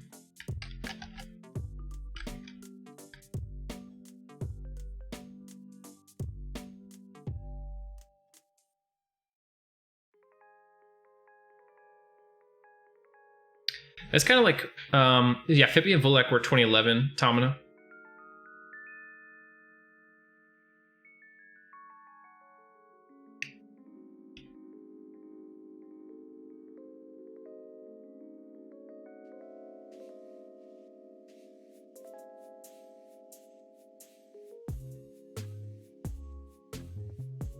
Dude, you're gonna have like no mana at all. We should just like level a troll and an Erudite to 9 as a Shadow Knight and just see how many spells you can cast.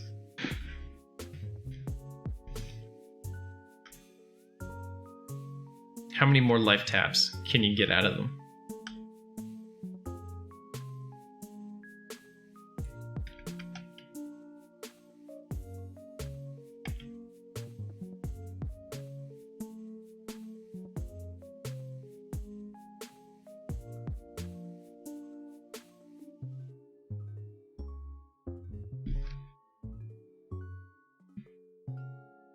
It's better than my int.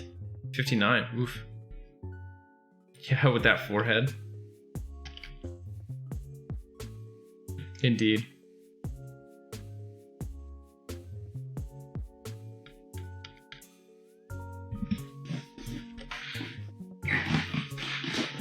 Dude, those conch pots, amazing. Cannot be overstated.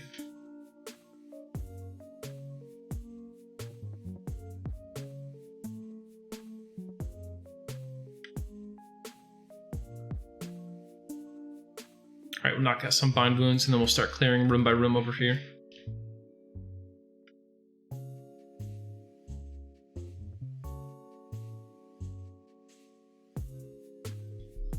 See what my bind wound skill is. 116 out of 130. It's not bad.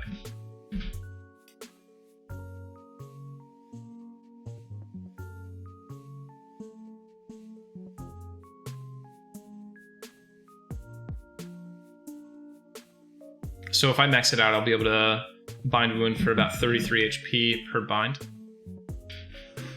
Oh, there we go. We're at 70.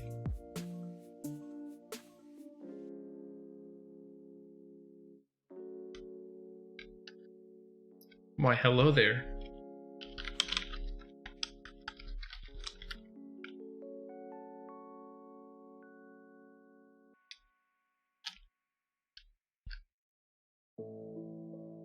I won't need root here. I'm gonna need cure disease because he's gonna give me rabies.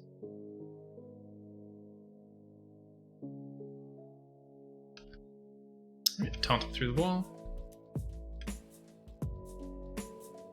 What's up, dude? How many attack rounds will we make it before we get rabies? 3, 4, 5. The best? Serby, like, you think they would have the highest chance of making it to max level? Or do you mean, like, the most fun? The highest chance of making it all the way, I would say definitely Necromancer. And then it's pretty much, like, Int casters all the way down after that. Like, Necro, Druid, all the Int casters. Oh, there's rabies. Shaman. And after all of those, you get down to, like, the melee, the hybrids and stuff, and then the hardest is rogue. I put the bottom 3 in order from worst to best at rogue, warrior, paladin, then shadow knight, then ranger. Right, yeah, I know. I just don't want to leave them out. Like, honestly, the best would probably be necromancer, druid, and then a mix. Even cleric would be pretty doable, I think. I hesitate to say easy, but it would be very, very easy compared to this. Yeah, wizard, like, they would be challenging time-wise.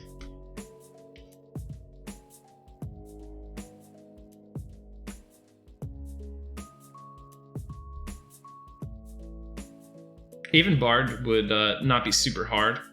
It would just take forever, especially now that you can't like do the huge kites you used to be able to. Like if you're gonna do Bard SSF hardcore run, you just have to do it on P99. Otherwise you'll drive yourself nuts.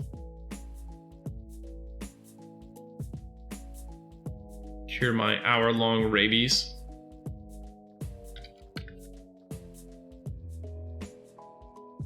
Uh-oh, only 74 more binds. Cleric might be, man, because if you're focused on undead leveling, which in Classic you can do pretty much 1 to 50 all the way on undead, clerics are like super powerful. They get the same spells that the Paladin uses to go 1 through 50 on undead, but they get them like 10 plus levels earlier most of the time.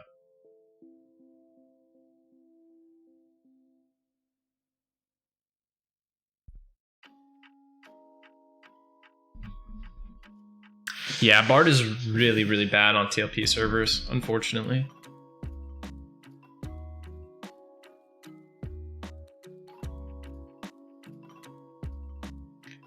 SSF, Undead Only Cleric, I mean, pretty much going to be guaranteed. Best set with Dwarf. Maybe a High Elf. High Elf would have better Charisma and Wisdom, so on specifically the Cleric, that actually might be the best one. Because you don't even really need to wear all that plate armor if you don't want to.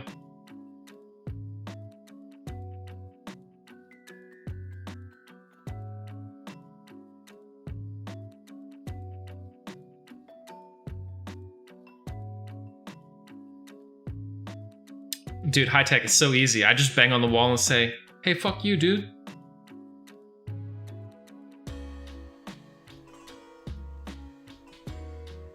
And then if there's like other dudes in there, the guy taunts is like, hey, did you guys hear that? And they're like, nah, man.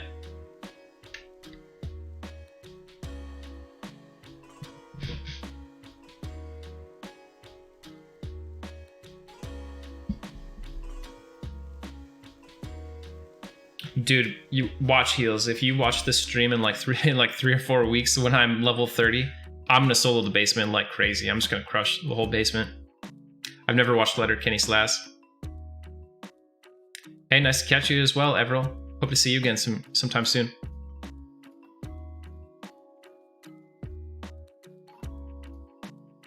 Yeah, exactly. Like the hags are the best. It was funny because when I came here on my first Paladin, I was really scared about the hags, you know, because they do have a lot of damage potential.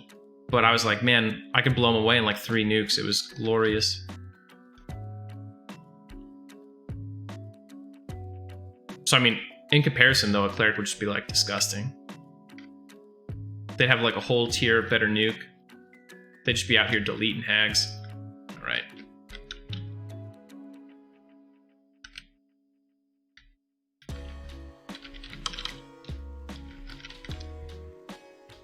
Light blue. Oh, that feels bad.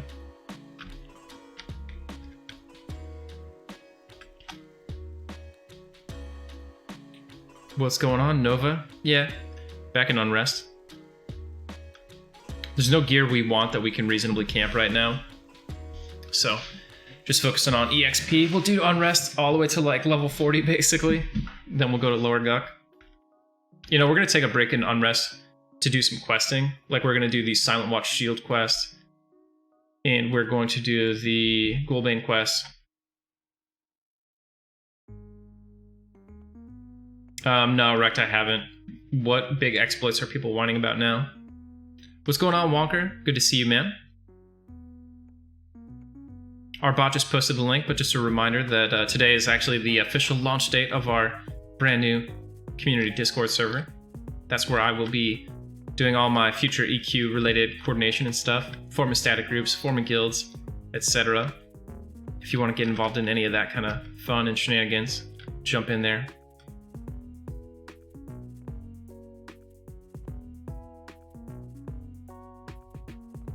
The Silent Watch Shield Slassic. It's actually one of the best quests in Classic EQ. Maybe not the best item, of course, but it's the quest where you do the ultimate fantasy hero trope. You save the princess. Princess Lenya Thex. You transform her from a fish into the princess, and you free her from her shackles, and then she gives you the Silent Watch Shield. No, I don't think I could do the Aegis of Life. They want you to nerf seeing through walls. Dude, I don't know that they can even fix it in these old zones. It's just the way the game is, you know what I mean? It's like, it's just too fundamentally built into EQ. It's not like something they can simply edit out. Not even a hand, well, you know, it's not explicitly noted, at least Nova. But if you're a paladin with a little bit more charisma than me, you might get lucky. Yeah, so we'll go to High Keep for that quest. We'll farm Sand Giants in South Row. We'll go all over the freaking planet for the Ghoulbane. Lots of running around to do. DI, sir.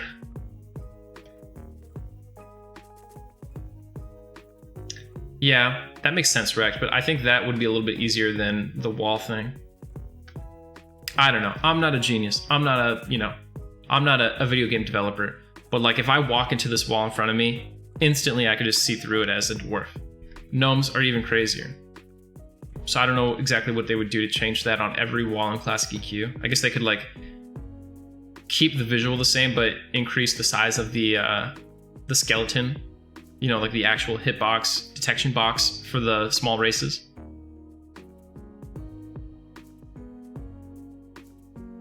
I think the nerf on the illusion through doors things was stupid too.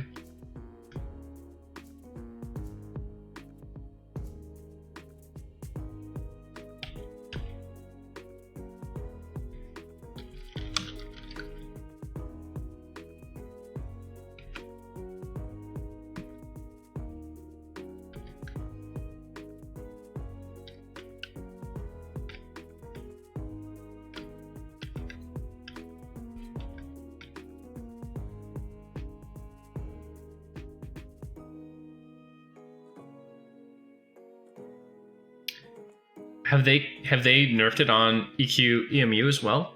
I assume it still works there, right? I mean, that was like the #1 reason to have illusions back in the day. It removed all locked doors from the game. Depending on what illusion, like the smaller the illusion, the more it like changed your size down, the better it was. I remember AON not being the greatest because it just transforms you into like a relatively human-sized skeleton. And even though the Dark Elf Mask wasn't instant cast, so you had to like time it a little bit, it was way more consistent. Where like you just wait till the last second of the cast for Dark Elf Mask to resolve, and then at the same time push into the door, and you pop right through every time. Oh yeah. Yeah, you learn a lot on the emulated servers. It's a bastion for weird knowledge.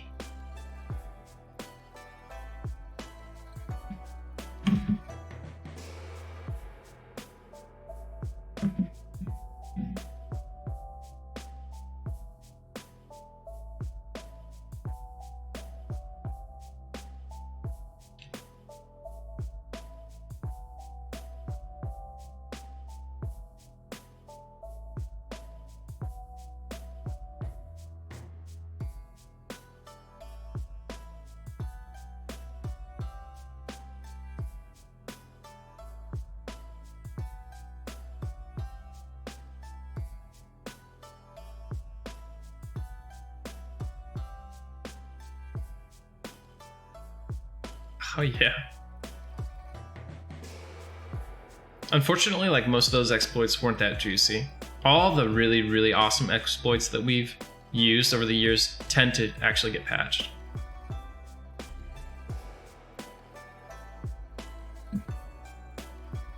Wait, Slazik, what? Dwarves can't use hero bracers?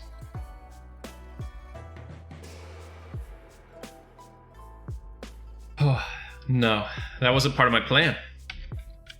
No, but really, that sucks. I didn't notice that. RIP. Mr. Jones, what's up, dude? Time to reroll.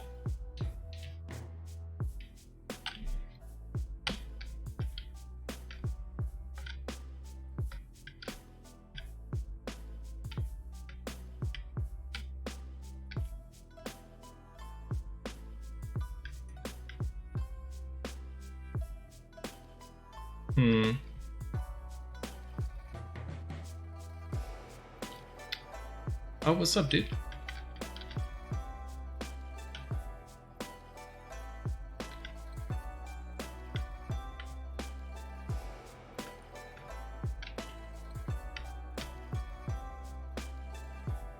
Well, that was perfect. I needed a new mob, and there he was. Half health Paladin time? God, please no. They're like the worst Paladin stat-wise anyway. Race change Erudite? Oof, never mind. Forget what I said about the half elf. I forgot about Erudites.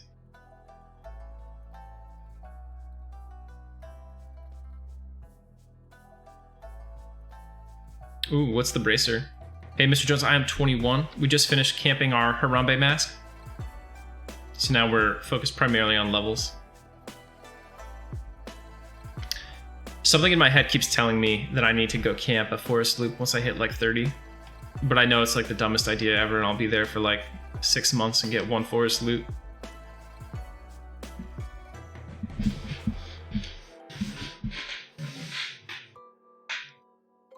Rusty short sword. No thanks. I'll keep it until I'm encumbered, I guess.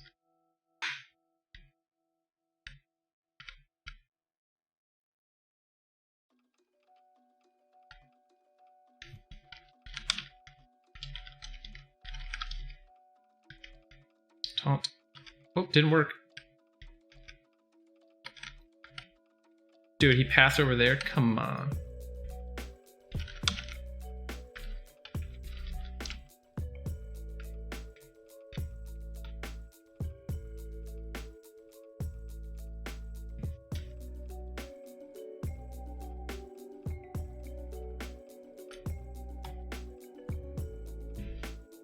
Mangler is on Dragons of Norath. I see Vishimtar yellow text, but I don't see any Mayong yellow text, so I'm pretty sure they're on DON.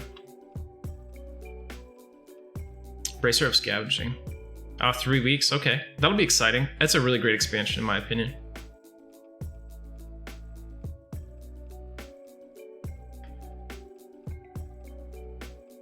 I don't know, but I'm trying to stick to only like classic Kunark content for the most part. With the exception of the occasional POK stone. Bracer of Scavenging. Thank you, Slazik.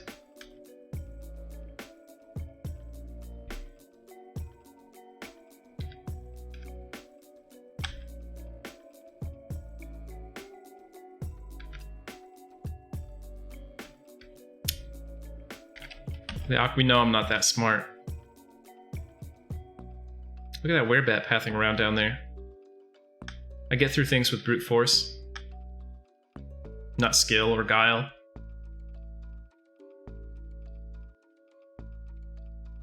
You ever just like stop and look at their face? This guy looks so angry.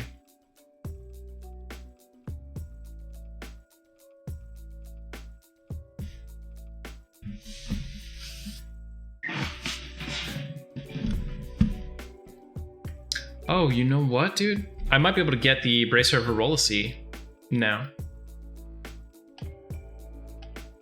I gotta see what level that pirate is.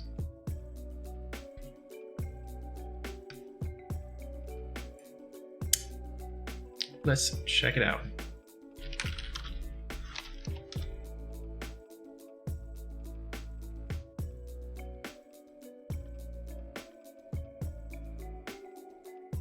Captain Surestout, level 20. I sure can.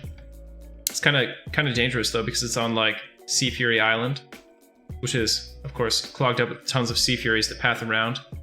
And then there's like also Gornet up there, and you have to swim through the Shark Reef to get to it.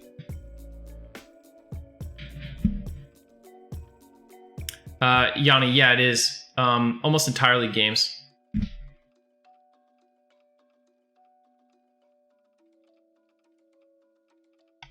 I have a small video game collection. He is really easy to get.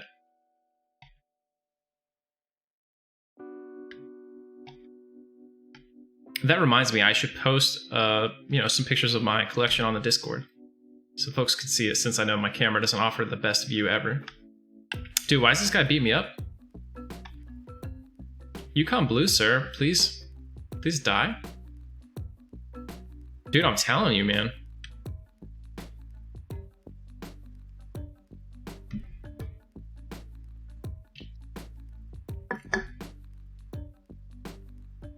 Five AC, 5 strength for a Bracer of Verolisi. I think it's just a full upgrade, yep. Weighs 1 pound instead of 3.5 too, so have less weight. Everything's better about it. There's a lot of illusions they need. Since they never came out with a gear for like most of the guard armor, they should do a whole series on that, like Halfling Guard, Freeport Guard, Kanos Guard, High Keep Guard, all those should be things. North Freeport Guard, because they're different. Paladin Guard, even though they look terrible. I think they're starting to do some of those slowly. Alright. Cure our disease. Rebuff. Then Body Wound.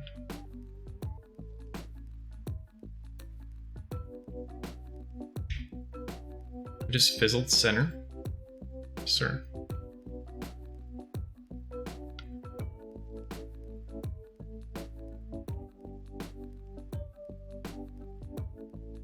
Oh, there is a dwarf guard one for sure. That's awesome. See, they picked that one, but it's like the worst. It's like the worst guard model.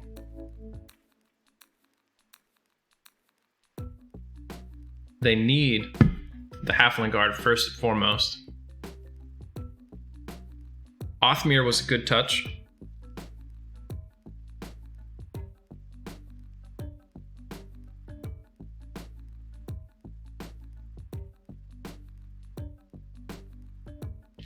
Maybe Mr. Jones. I don't know. I've like never seen a fiery weapon before. What is a name of one that I can Google? Like fiery longsword or something?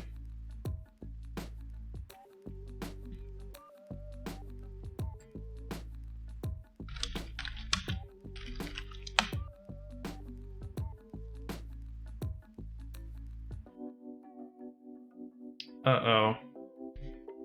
Sorry, Mr. Jones. This happens every time. There you go. Oh, wait, that's the wrong one.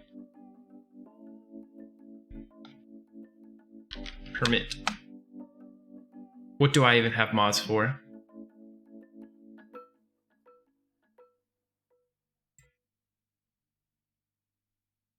Forge Firebrand Bastard Sword to 732 with fire damage 3.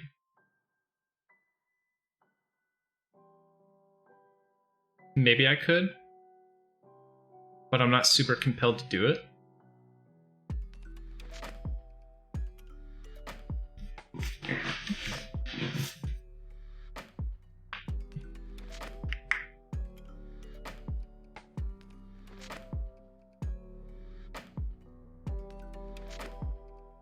It's surprisingly not overpowered for a trait skill that came out so late in the game. How's Rizlona going, Mr. Jones? Are you best in slot for Velius yet?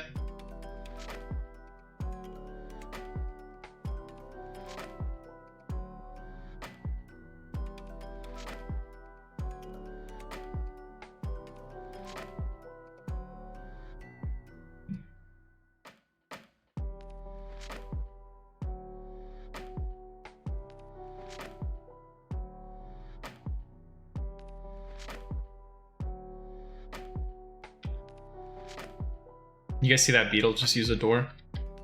They thought we didn't see. I see you, sentient beetle.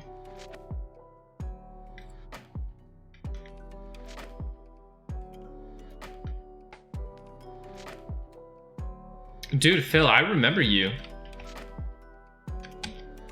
Because it always made me think, you know, of that song. Sorry that you're not in any of the old videos, dude. You'll be in this one, in the chat scroll at the top.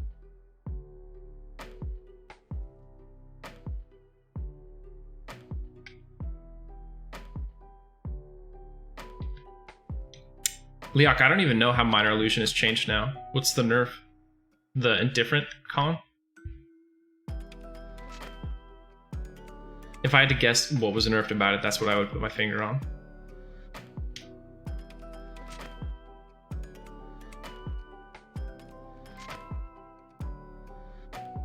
Oh. Aw. I thought we had a piece of bronze there for a second.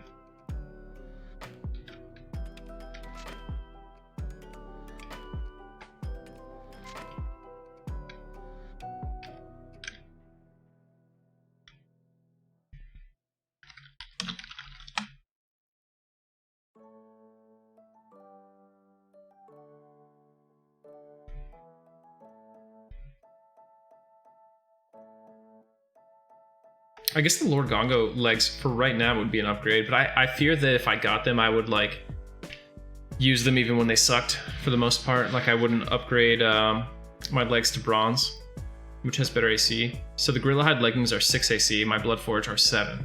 So Bloodforge 1 AC bonus, not a lot for the leg slot. But Gorilla Hide legs come with 3 strength, 4 dex, and -8 charisma.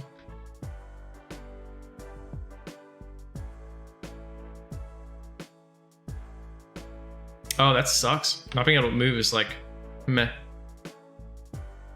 The cool thing about being a chair is running around as a chair. What is happening here? I'm the only person in the zone. What are you doing, Death Beetle?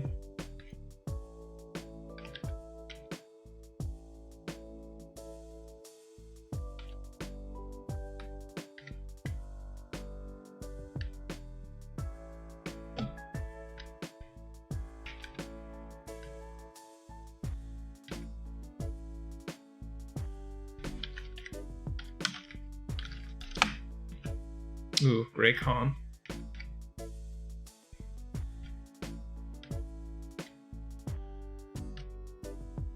Two ghouls in here. Two ghouls in here.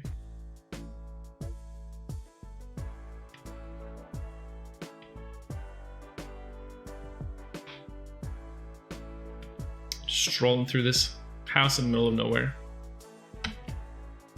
Let's do this.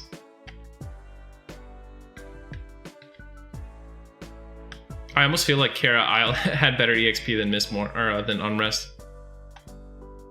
So I'm talking about when you're camping an item, you don't even feel the time go by. Just seems like good EXP when you look down. Oh.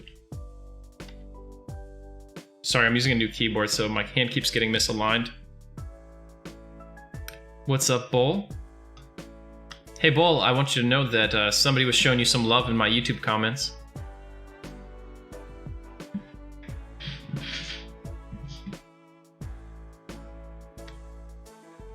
Post, what class were you on your SSF?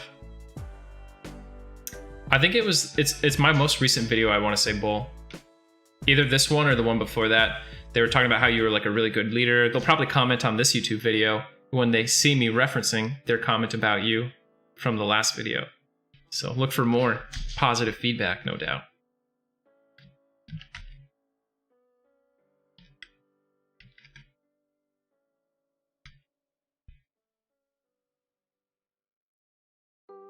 Okay. So you were you an Ixar for your SK, or did you go a different race?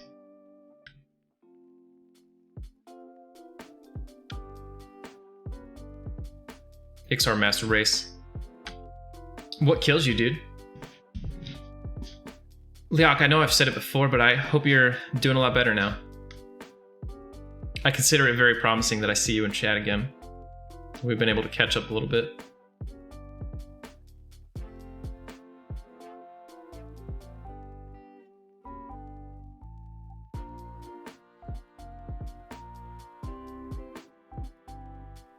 Guck. Like upper Guck or lower Guck? I guess in the 30s it's gotta be lower Guck, right? Well, I guess you could die to like Shin Lord and stuff. You could get overwhelmed in upper Guck. It sucks, man. So let me ask you this question. Were you using your Paladin, sorry, your undead nukes, or were you just using straight life taps down in lower Guck? Because I know you get the same undead nukes that Paladins get, but you get them a couple levels later.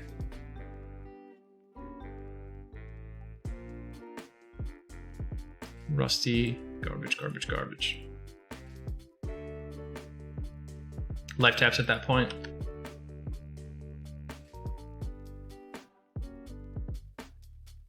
Are you like overworked right now, Liak? Better too much than not enough.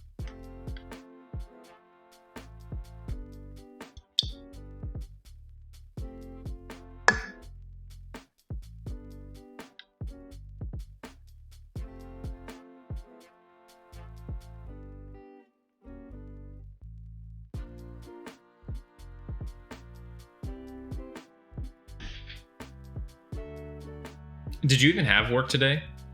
5?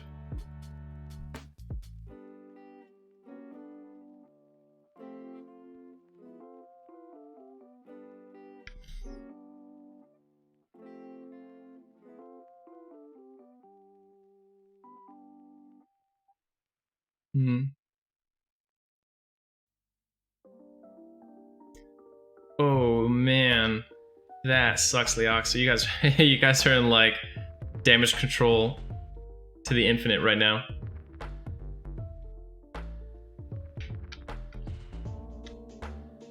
I don't know, 5.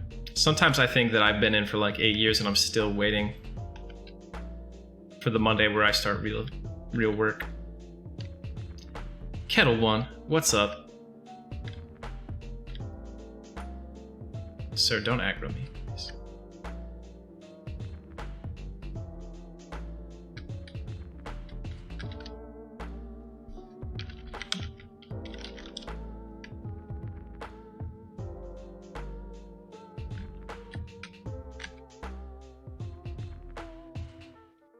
Five, you see this high-level cheese we're using here? Target a mob manually through a wall, taunt it, pull it solo, 100% of the time. Isn't that like sacrilege for you though, being that you are Kettle 1?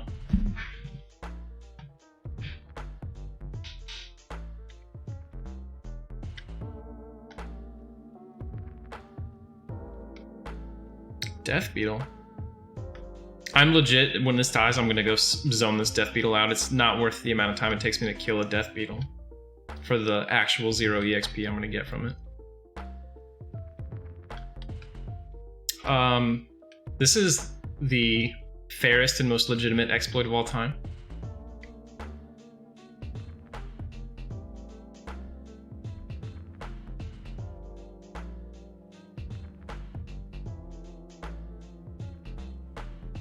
Imagine this, right? Imagine a world where they spent less time patching exploits and more time making sure that hacking software didn't work in Everquest. So people might be able to do illusion through doors or see through walls, but they couldn't warp and ghost kill.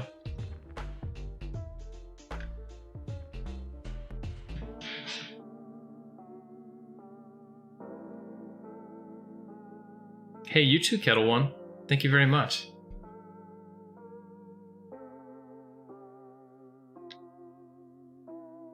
I'm excited. So, for various reasons, my family is going to be opening gifts. We're celebrating like an early Christmas, basically. And I am so excited for my wife to open the gifts I got her. I would tell you, but who knows if she's watching. Or if she can hear me, since I'm probably talking loud as hell with these big-ass headphones on.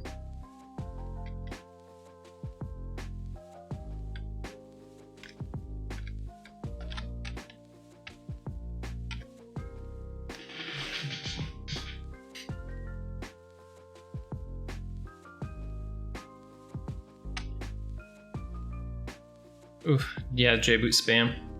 To be fair, the J-boot spam was like a pretty crazy exploit. I mean, it's like the thing that was being done with the J-boot spam and now with AON spam, so it's really not fixed, is a combination of exploits. It's a well-known geometry exploit that has been used for years with mage pets, combined with a known aggro exploit from like 2001.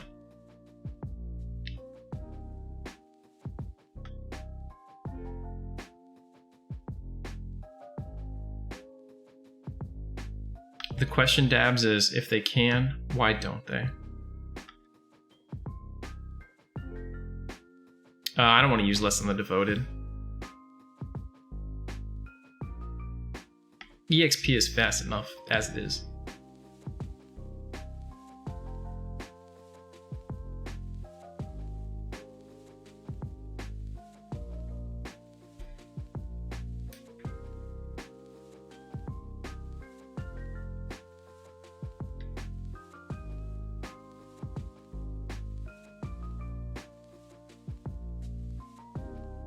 Hey man, at a certain point, if a botter is paying for 30 counts a month, but he has 1,500 chrono on his accounts, the ratio changes, you know what I mean?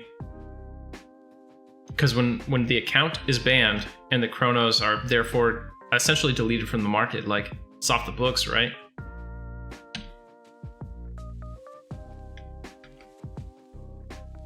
It's like if you were a company that sold gift cards and every now and then you just got to walk into someone's house and cut up all their gift cards. I'm just saying, free best ever.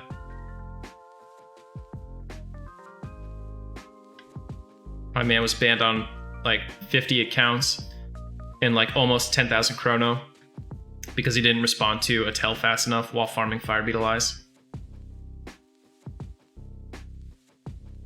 Probably AFK farming fire beetle eyes, but I mean, come on.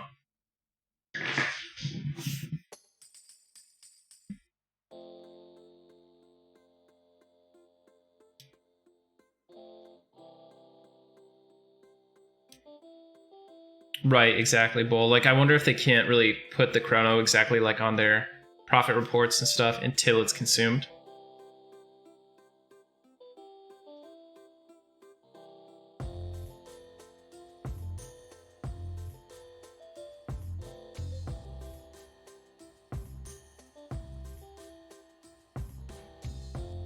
Host. It's like you read my mind. How'd you know? I do. I hesitate to say I'll be racing, because as we know, I suck at EverQuest. But I will have a static group, and I will level as fast as I can, and I will avoid sleeping as long as I possibly can. But what I won't do is get in crazy competition with other groups, train people, or use illicit third-party software. So if any of those three things are required to be the first 50, I will not be the first 50.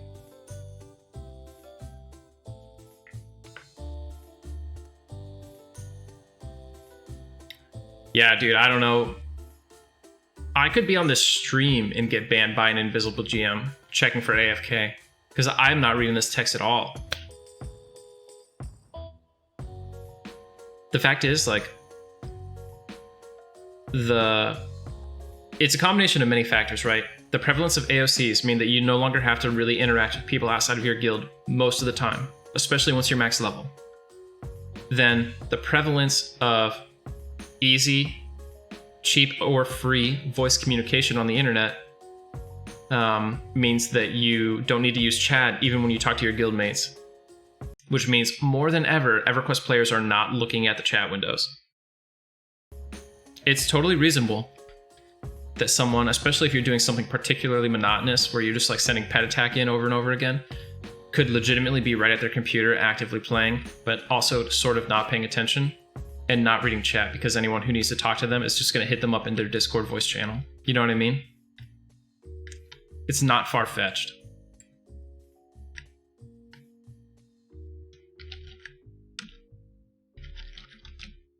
That dude, why did I hard targeted him after I already had him targeted? Big brain. That said, the EverQuest community generally is probably improved by banning anyone. Like, if you just randomly picked an EverQuest player out of a hat and banned them, things would probably be improved slightly. Just saying. Oh yeah, Bull, I'm right there with you. I think they ban accounts if they have too many chrono on them. And honestly, like, it is a little suspect if you have like 1,000+ chrono on an account.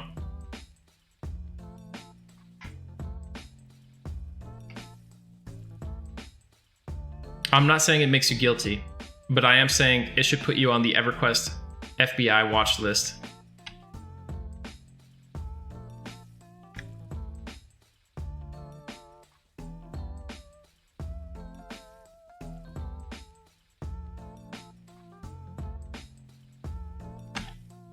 Yeah, heals.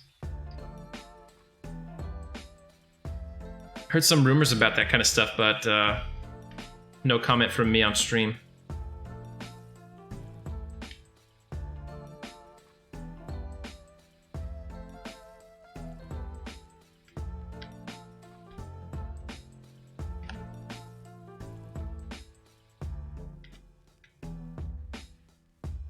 You know, something, so talking about Agnar and like leveling to 50 and all that stuff has kind of made me think of something weird that happened to me.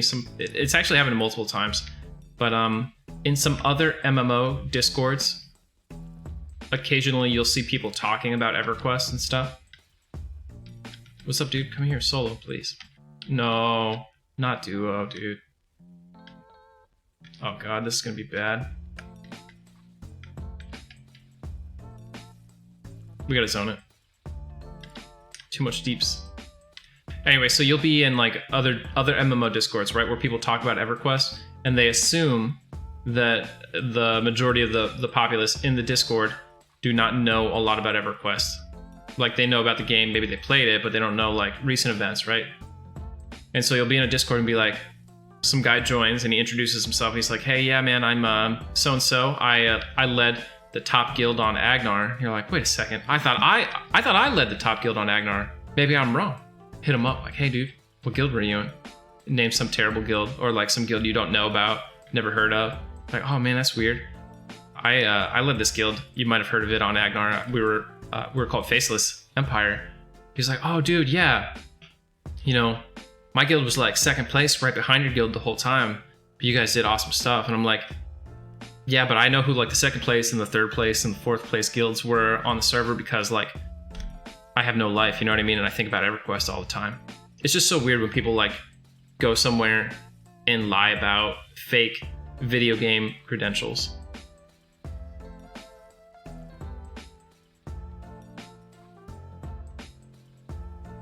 LOL, all the my pants love. Right, yeah, everyone's like FOH.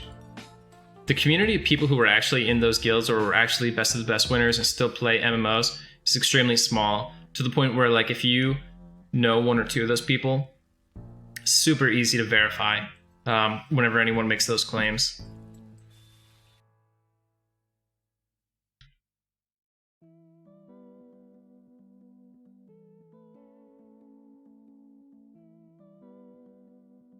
Yo, Seeger's awesome, 100%. Join our Discord and tell Seeger to his face that he's a smart dude. Oh, hello, lurking mummy.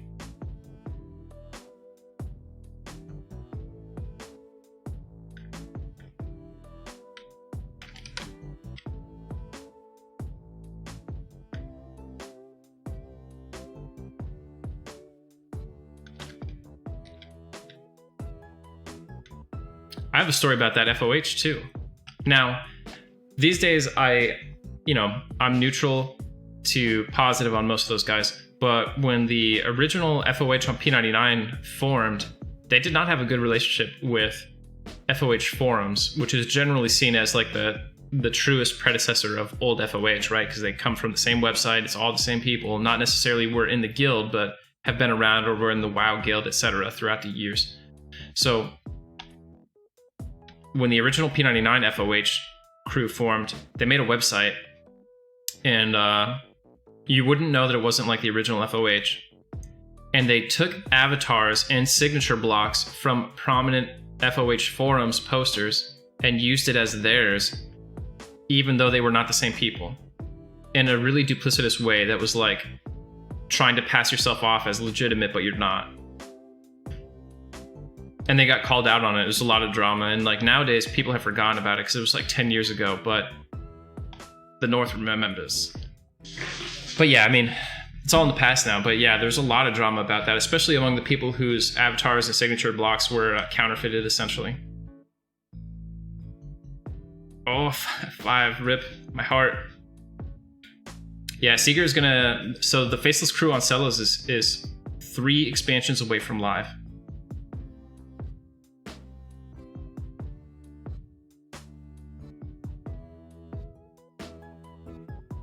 Dang, Liak. Blaming the dial-up. But yeah, that's a real thing, man. Remember how bad internet connections were back in the day? Like, you could just go link dead at any time. It wasn't even odd. Someone in your group stopped doing things, be like, oh, he might be link dead right now.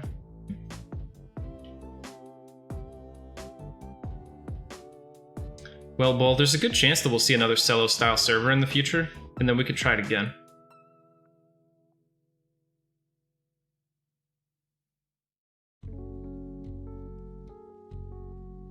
Yeah, bat phone life is rough, man, especially if you have like family and stuff.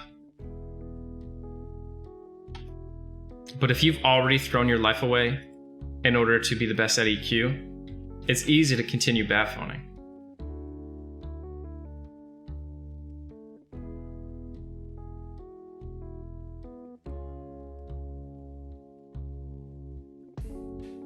You know, Chin, it's funny that you joke about carrying me to 50 because like every server, someone claims that I got carried to 50 by like some random member in my static group. Why'd I sit up? Stand up.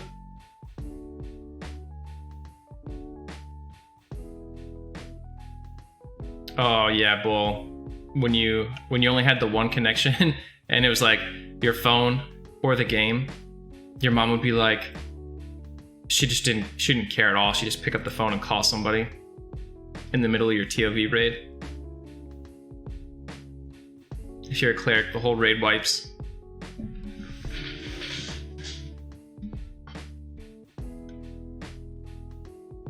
Dude, the dial-up sound is nostalgia right there.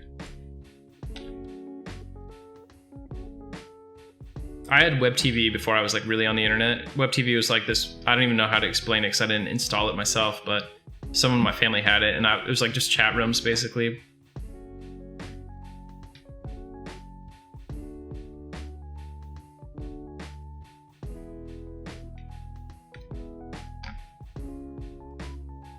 And then I remember like getting a real computer, not even my own, but like being able to use a real computer, being on like AOL internet, jumping in the chat rooms was like the coolest thing you could do. All right, let's see if we can solo this. Oh, never mind.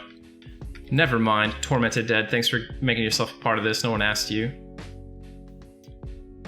When I get back, I'm gonna try to solo that yellow dry bone skeleton.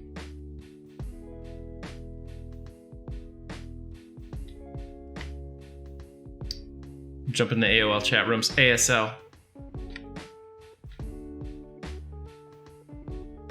I think my original AIM username or AOL chat room name was like some Pokemon thing. It was like Blastoise20. Go in a chat room, someone's like, what's your ASL? I'm like, dog, my name's Blastoise. If you need to ask my age, you're too old to be talking with me, please go away.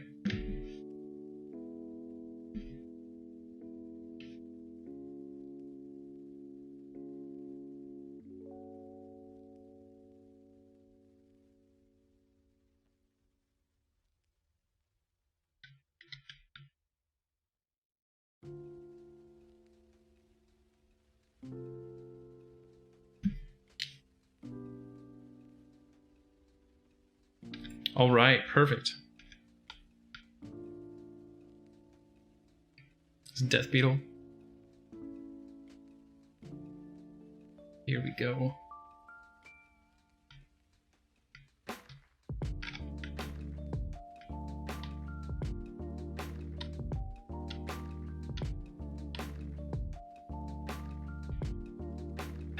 Was that really your first Yahoo chat name?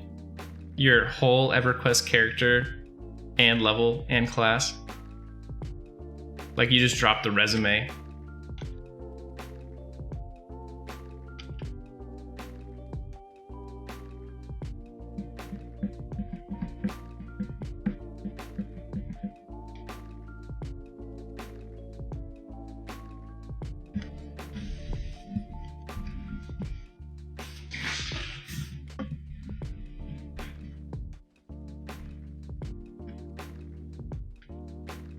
Gotta click it, you get a bonus. I think they reduced the amount of like passive channel point you get. This is tough, man. This guy's beating me up. He is level 22, so only one level higher than me, but dry bones, even when they're not yellow cons, put out a ton of DPS.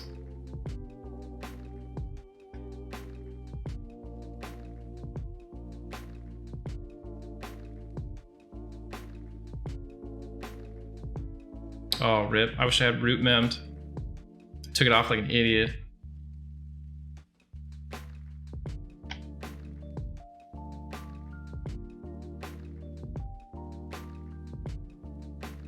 Getting real low here.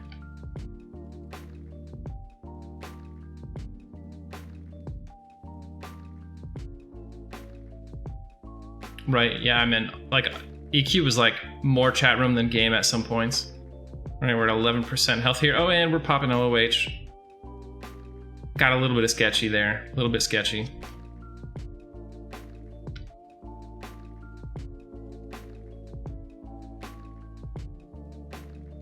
Oh, that's cool, Fuker. You know, GameStop used to carry all that, all the EQ stuff.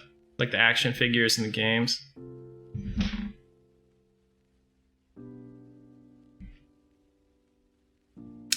Dude, that's nothing, man. We've been purple clubbed a few times. Not on this character, but, you know, on Pallies in general. Nothing to worry about here. I mean, he's working through my second bar of health pretty quickly, but I think we got this.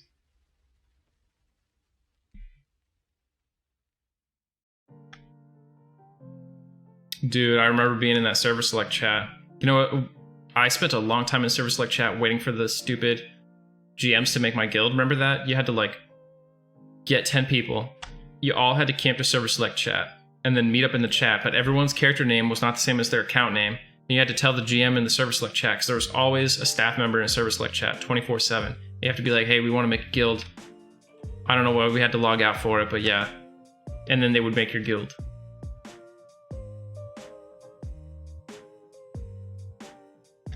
The most cumbersome system ever. You had to get 10 other people to log out with you at the same time and sit in a secondary chat room. Hey, Ding22, there we go.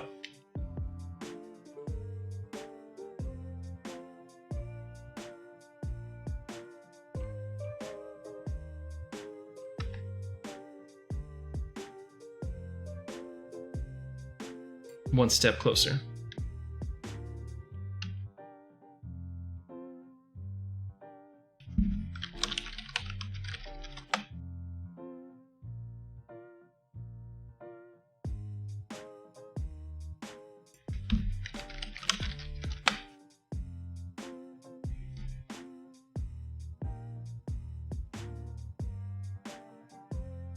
Nothing important at 22. Reanimation. Never need to revive myself, so no reason to get it.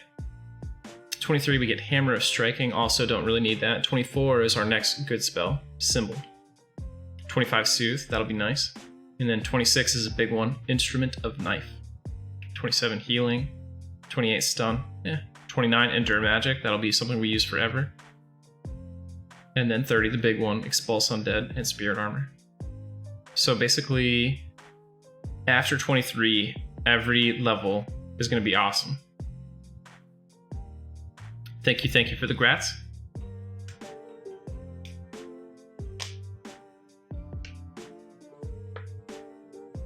I think it's proportional to your HP. No, I think that's wrong actually, Axial.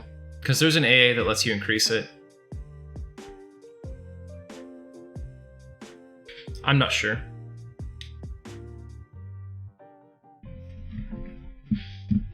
Yeah, I cannot wait. I cannot wait to use the new Undead proc. When I have like the level 30 nuke plus the proc plus the Ghoulbane, it's going to be great. So like the Ghoulbane can proc 2 different Undead nukes while I'm spamming my own nukes. We're going to be a powerhouse. Assuming we don't die first.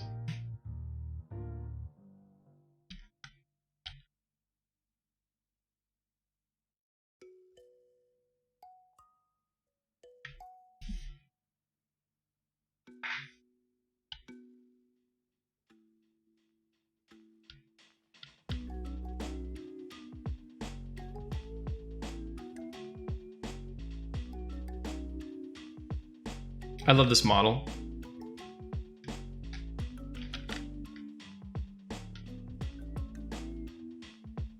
Yeah, I think it does, Slazik. I couldn't tell you like the math behind it though.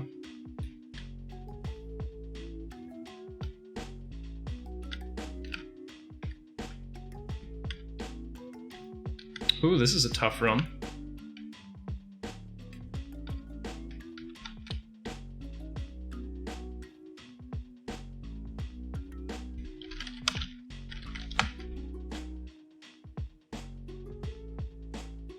take this guy over here.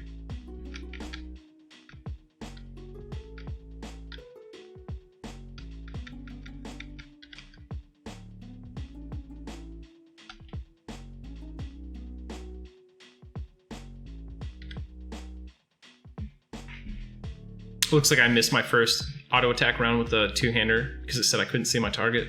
I guess the corner of this bush was clipping me a little bit. Yeah, you can see he's kind of like standing in it.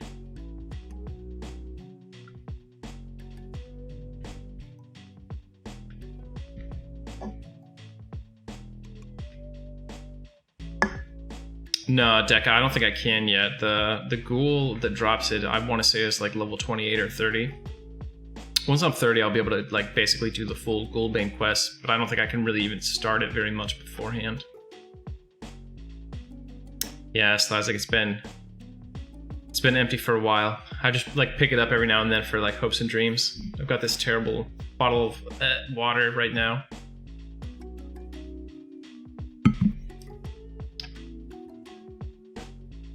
I haven't even eaten since like noon when I had lunch. It's really good for my diet.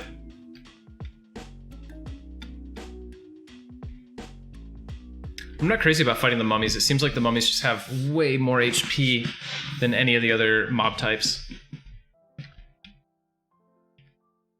Not backed by actual data, but my fields data tells me the mummies have more health. Oh, you know what it is? I bet you it's because I don't Bane Strike Mummy.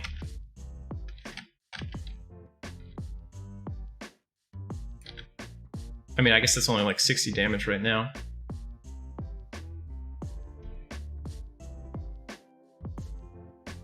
Yeah, man, for like a month or two, I was going pretty hard on food. You know, just like the whole holiday season between... Usually my diet is terrible between Halloween and like New Year's. I'm trying to curb my indulgence this year though, since I wasn't as like active in the summer due to the Rona.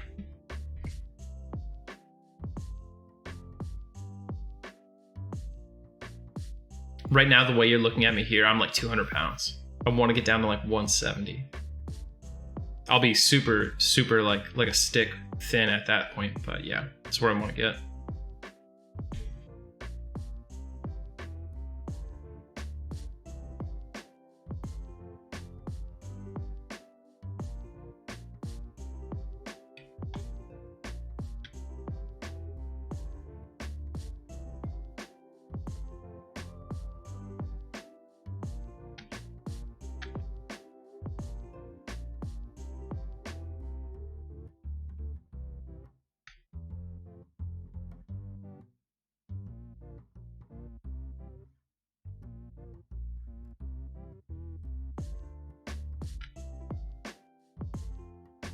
See, this fight just feels like such a drag.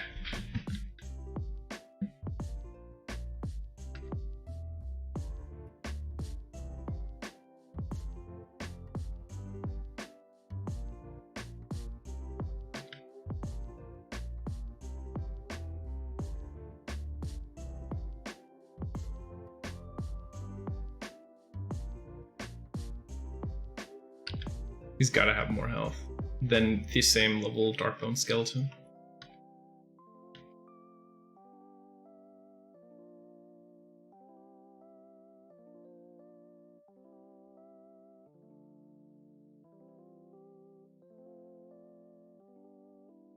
Kind of want all these spells.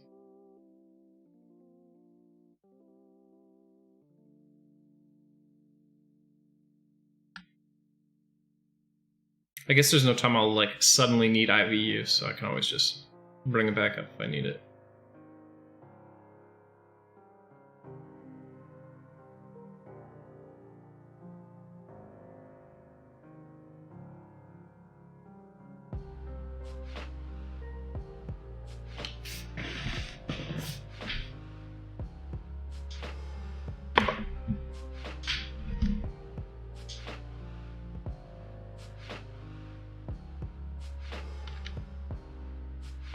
Oh, that's really bad. Is there... Oh god. See, now I suddenly need IVU again. You guys see that massive train going by?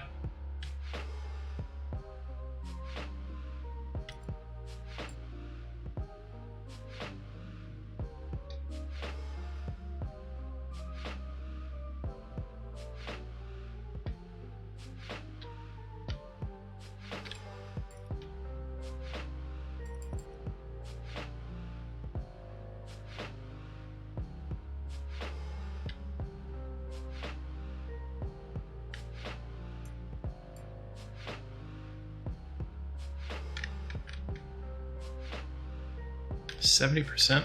Don't mind if I do.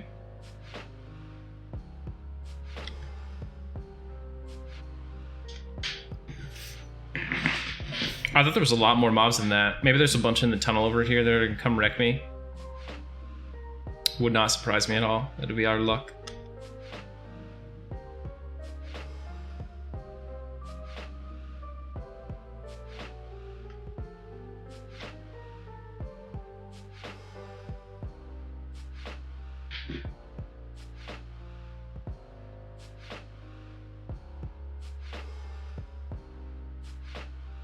Yeah, this guy's dying way faster. Well, I started at 70, but he's still dying faster than that mummy was.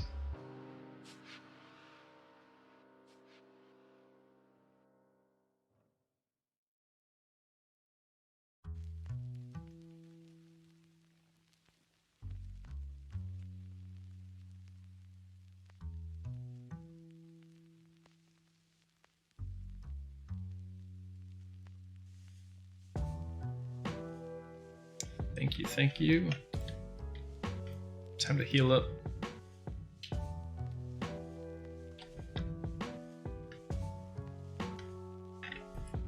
Alright folks, we have been going for 2.5 hours. I'm going to be starting up the 3 hours probably next week. We'll see. With that said, we're going to start wrapping up the stream here. If you haven't already, please join our new Discord. Boom, there's the link in the chat. We're going to keep doing this. My next stream is Monday, of course, at 8:30 p.m. Eastern. So we'll knock out a couple hours there.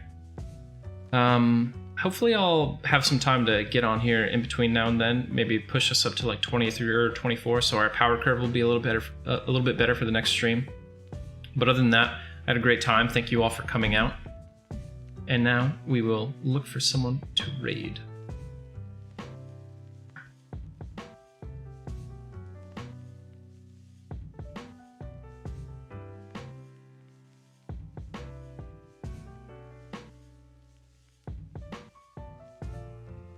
I'm going to start the raid up, and then I'm going to tab over to my new intro so you guys can enjoy staring at that while we wait for the raid time to kick in.